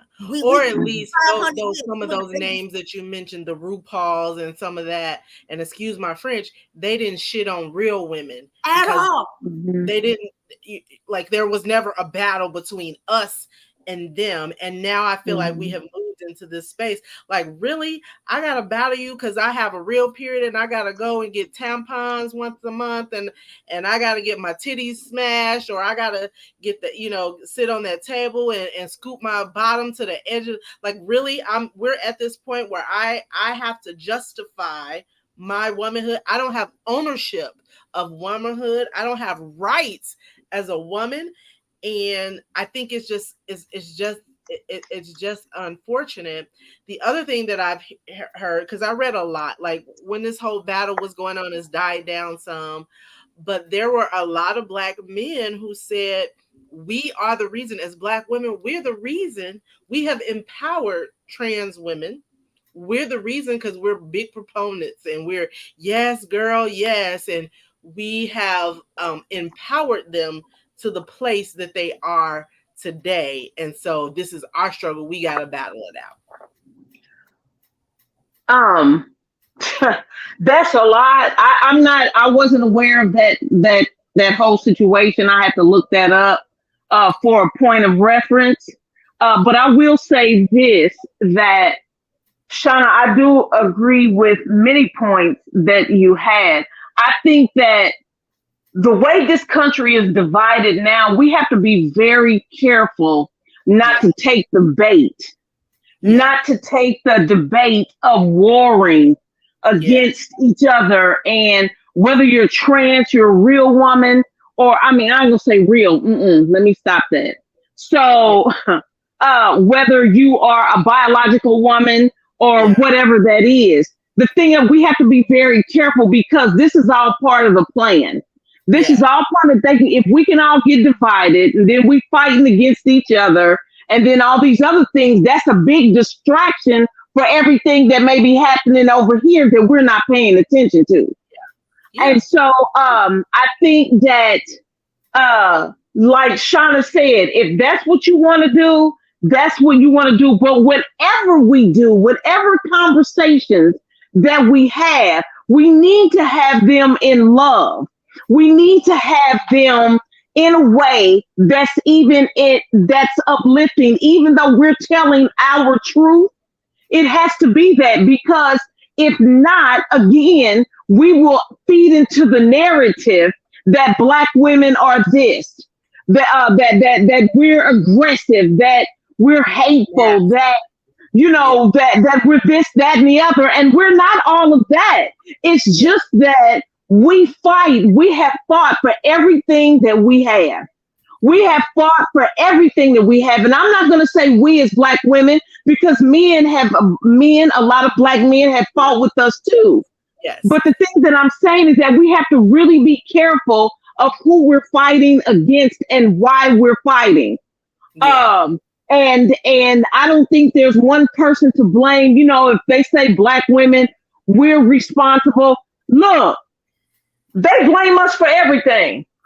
Yeah. So we get blamed for everything. That's okay. What this whole conversation is about tonight. We get blamed for everything. We get blamed for so much. And I'm like, but wait a minute. Like Malcolm X said, the Black woman is the most unprotected species in this society. The Black woman. And most disrespected. Yes. The most disrespected, unprotected. Oh, shoot. I started rhyming. Hold on. Come on now. I'm going to make you drop some bars in a minute. Okay. I'll get it. But what I'm saying is that, with all of this shouldn't even be an issue. This whole thing shouldn't be a conversation. What the conversation should be is, how can we come together to focus on the larger fight? And that's the rights for women, for all of us, no matter biological, trans, whatever it is. Because while we're doing all of this, legislation is being passed. Right. Yeah. And we're missing Laws it. are being passed. Yes. All of that. Yeah, we're missing it. We're missing all of them because we're being distracted by these things culturally, by these cultural issues and these conversations. Yeah. And it's intentional. Yes. Right? Yeah, So absolutely. I made a post the other day that said, what if I told you that, because we see a lot of gender wars, what if I told you that the back and forth between Black men and Black women and the state of our relationships and our marriages and how we're always going after one another, what if I told you that we were just feeding into the plan that they laid out for us anyway, that they're distracted. So let's get them bickering at one another while you're saying legislation is being passed and these laws and rules are being made and all of these things are being laid out, which counter our productivity, which continually oppress us in the end, that don't benefit us in the end. And we're missing it because we're too busy doing this. Right. We so focused on this, we ain't pushing enough to see if Trump go to jail. I mean, I'm just saying. Girl, that's a whole 3 shows. That's a series. But that's how it happens. I want you. This became, we have to. You're right. Strategically, when these things happen, because it is also. Well, what are we missing on the what? We're so focused on this. What are we missing? Yeah. What are we not?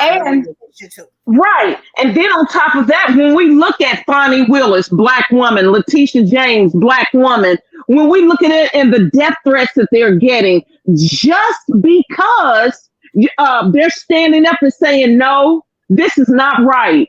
You will not do this. And somebody has to stand up. Somebody has to stand up. And it always falls, a lot of times it falls back on us. Because we set the tone, we set the trend. As Black women, that's what we do. That's what we've done. And so we need to celebrate those things. And instead of focusing on those things that culturally, at the end of the day, won't have as much weight as us coming together and focusing on, like I said, this legislation and other things that's harmful to all of us. Right. Yeah. Yeah. Don't be distracted. Let us not be distracted. Yeah. Listen, ladies, we have talked about a lot. We bounced around a lot. I do want to. I want to end this with just a question, and I want you ladies to answer the question. What responsibility do we as women need to, we could talk about how we're under attack and, the back and forth between us as a community, but what responsibility do we bear as women, as Black women in particular, to our community? Where do we go from here? I think that we need to keep walking in our truth. And we need to always own our own narrative. Yes. We need to own our own definition of beauty, our definitions. And we need to walk in that and not sway back and forth.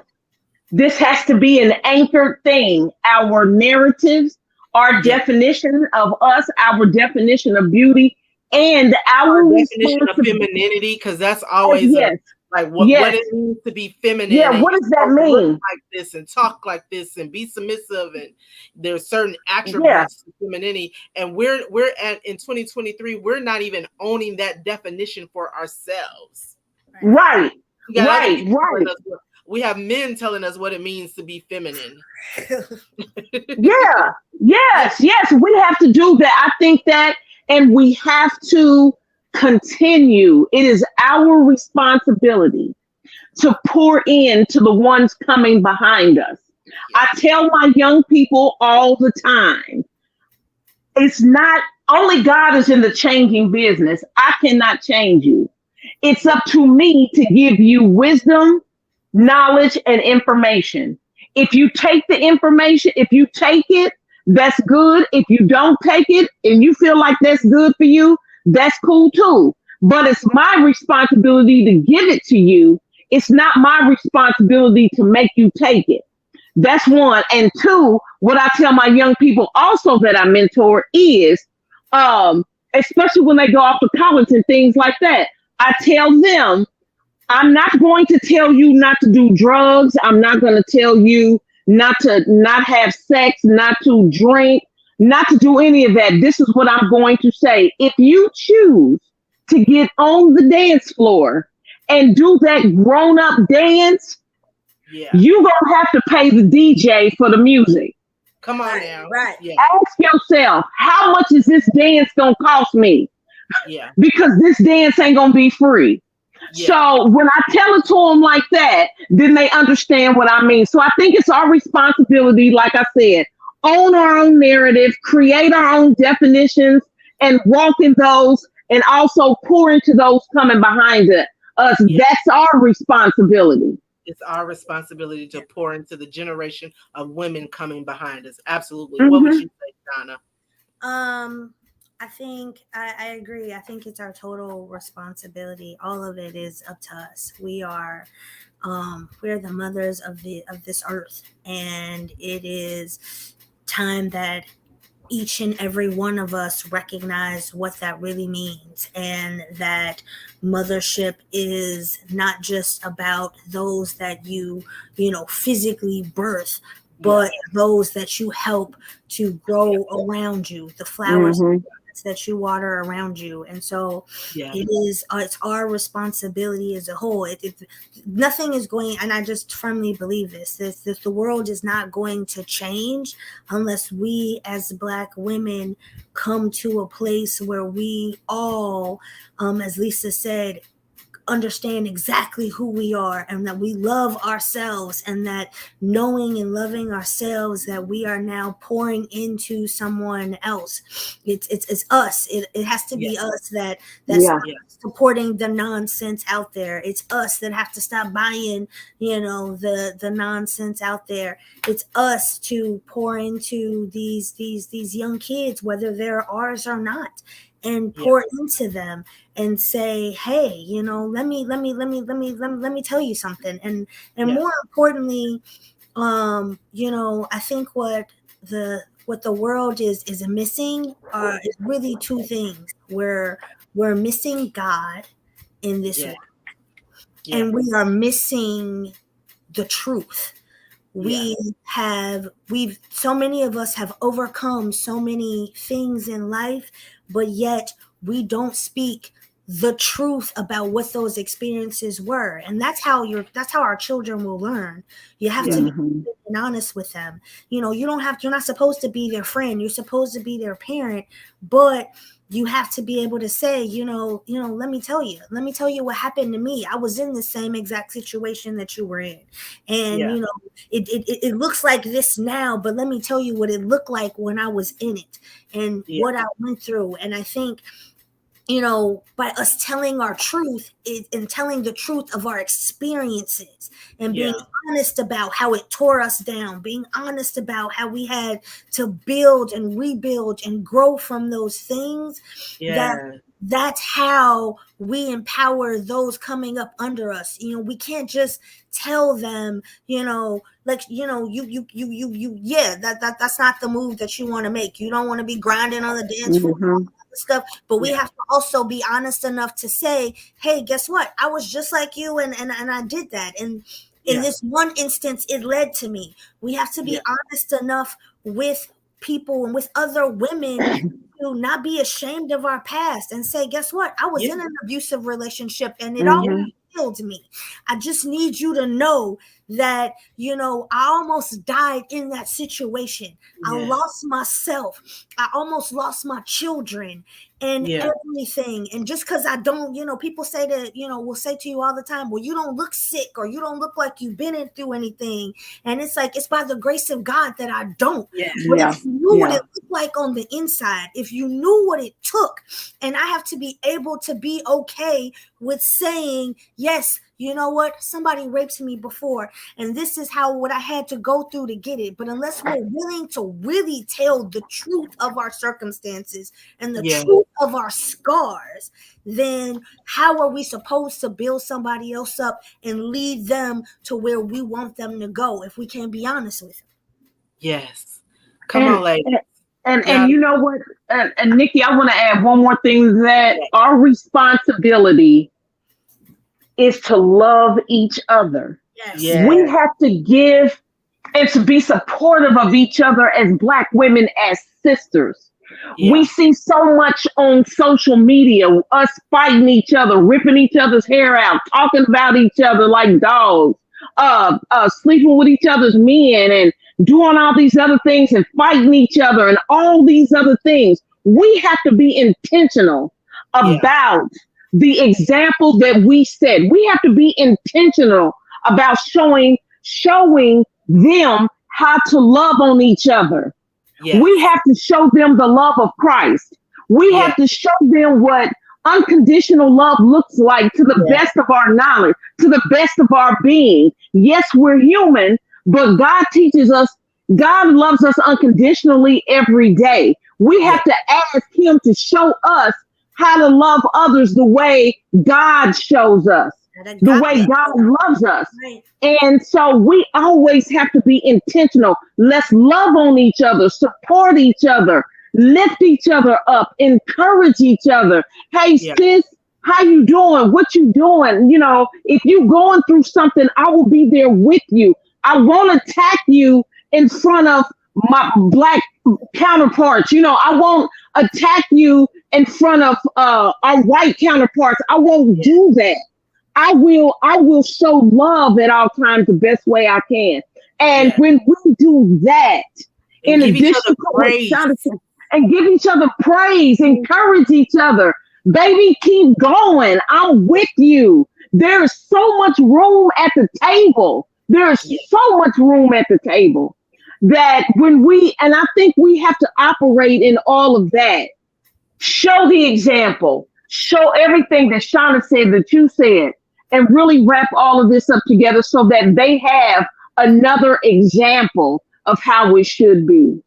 Yes, absolutely. Listen, one of the things that I said when I first started this Women of Wisdom August is that there is nothing more powerful. The best tool that a woman can equip herself with is wisdom. Sometimes it takes experience to get to that wisdom. You got to go through your trials and tribulations, but there is nothing more powerful than a woman who has equipped herself with wisdom. There's a reason why the Bible personifies wisdom as a her, as a she, and it calls her she, it calls us her intentionally. And so the female personification. And so it is important for us as women to operate in wisdom. I thank you, ladies. I thank you for the wisdom that you have shared. The one thing that and just, it's not that I didn't know this before, but now it's just evident to me, is that the three of us share something in common, is that we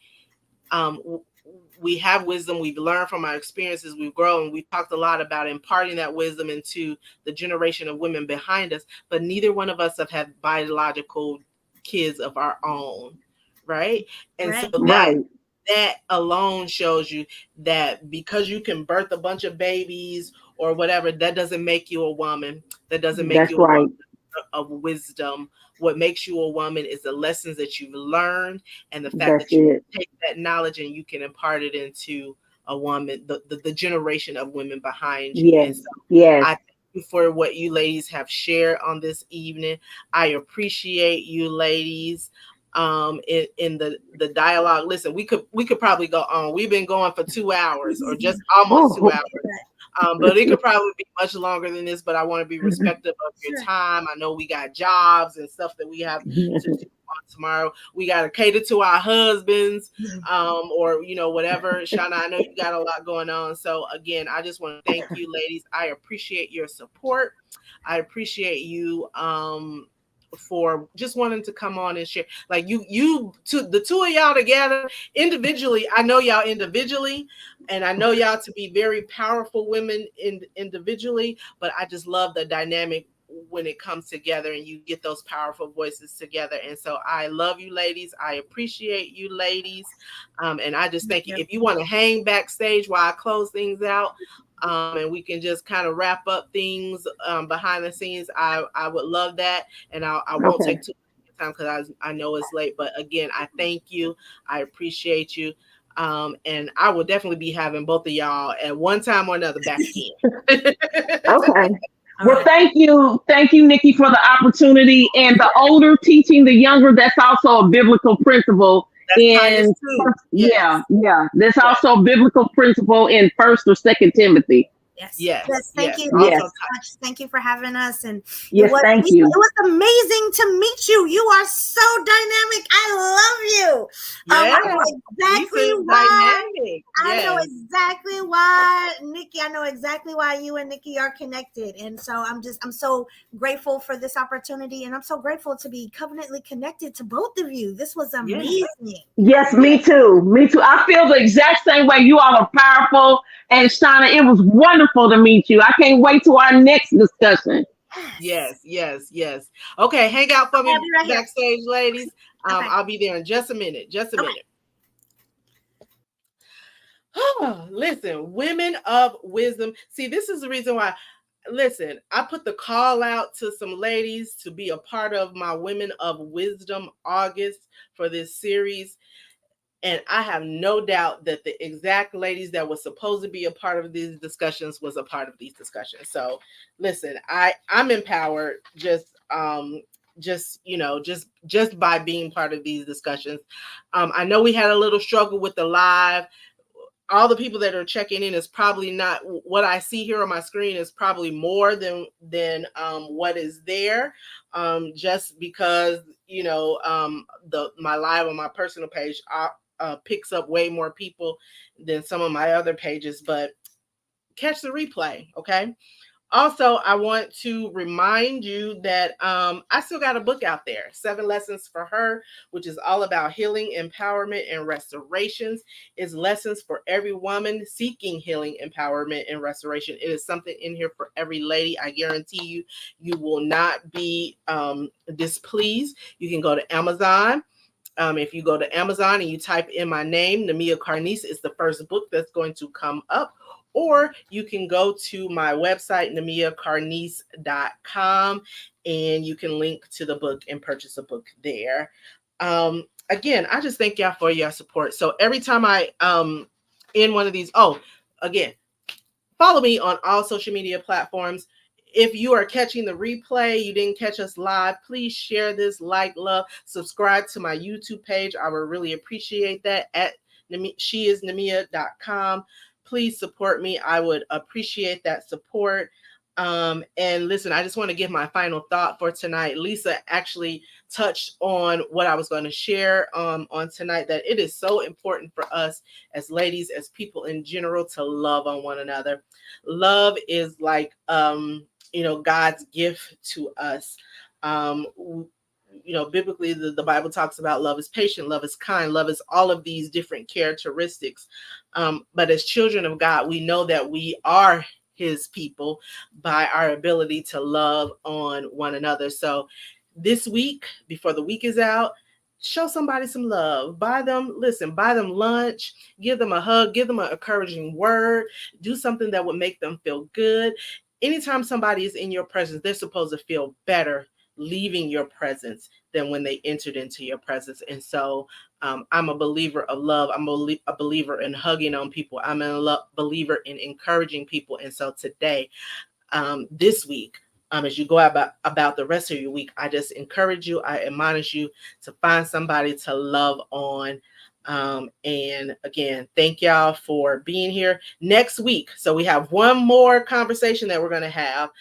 Next week, I have a whole new slew of ladies that's coming on. We're going to talk about the rise of hoe culture. So that's next Monday, same time, same bat channel, The Rise of Hoe Culture. I got a bunch of ladies that's going to come on, and we're going to dig into some more of like that Meg Thee Stallion, Cardi B, and some of the ladies of hip hop that we see today, and some of the promotion of what we often think of or what we would call as hoe culture. And so we're going to dig more into that conversation on next week. Women of Wisdom August, that will round out our Women of Wisdom August. And so listen, tune in next week. Look for me next Monday, August 28th at 7:30 p.m. Central Standard Time. That's 8:30 Eastern Standard Time, but 7:30 Central Standard Time. And we're going to have, a final conversation to round out the Women of Wisdom. Again, thank y'all for being here. I appreciate y'all for being here. Smooches, until next time, y'all. Thank you for joining She Is Namia tonight for another edition of High Heels and Lipstick Conversations. We hope you have enjoyed the dialogue. If you like what you've heard tonight, please press the like or love button. The share button is free too, y'all. You can follow She Is Namia on all social media platforms. And if you are feeling generous and would like to support High Heels and Lipstick Conversations, hit a sister up on her Cash App, $ She Is Namia. I appreciate the love, y'all. Please know the views and opinions expressed tonight are those of She Is Namia alone and do not necessarily reflect the views or positions of any entity she represents. Also, music was provided by Upbeat Creators at upbeat.io. Smooches, until next time, y'all.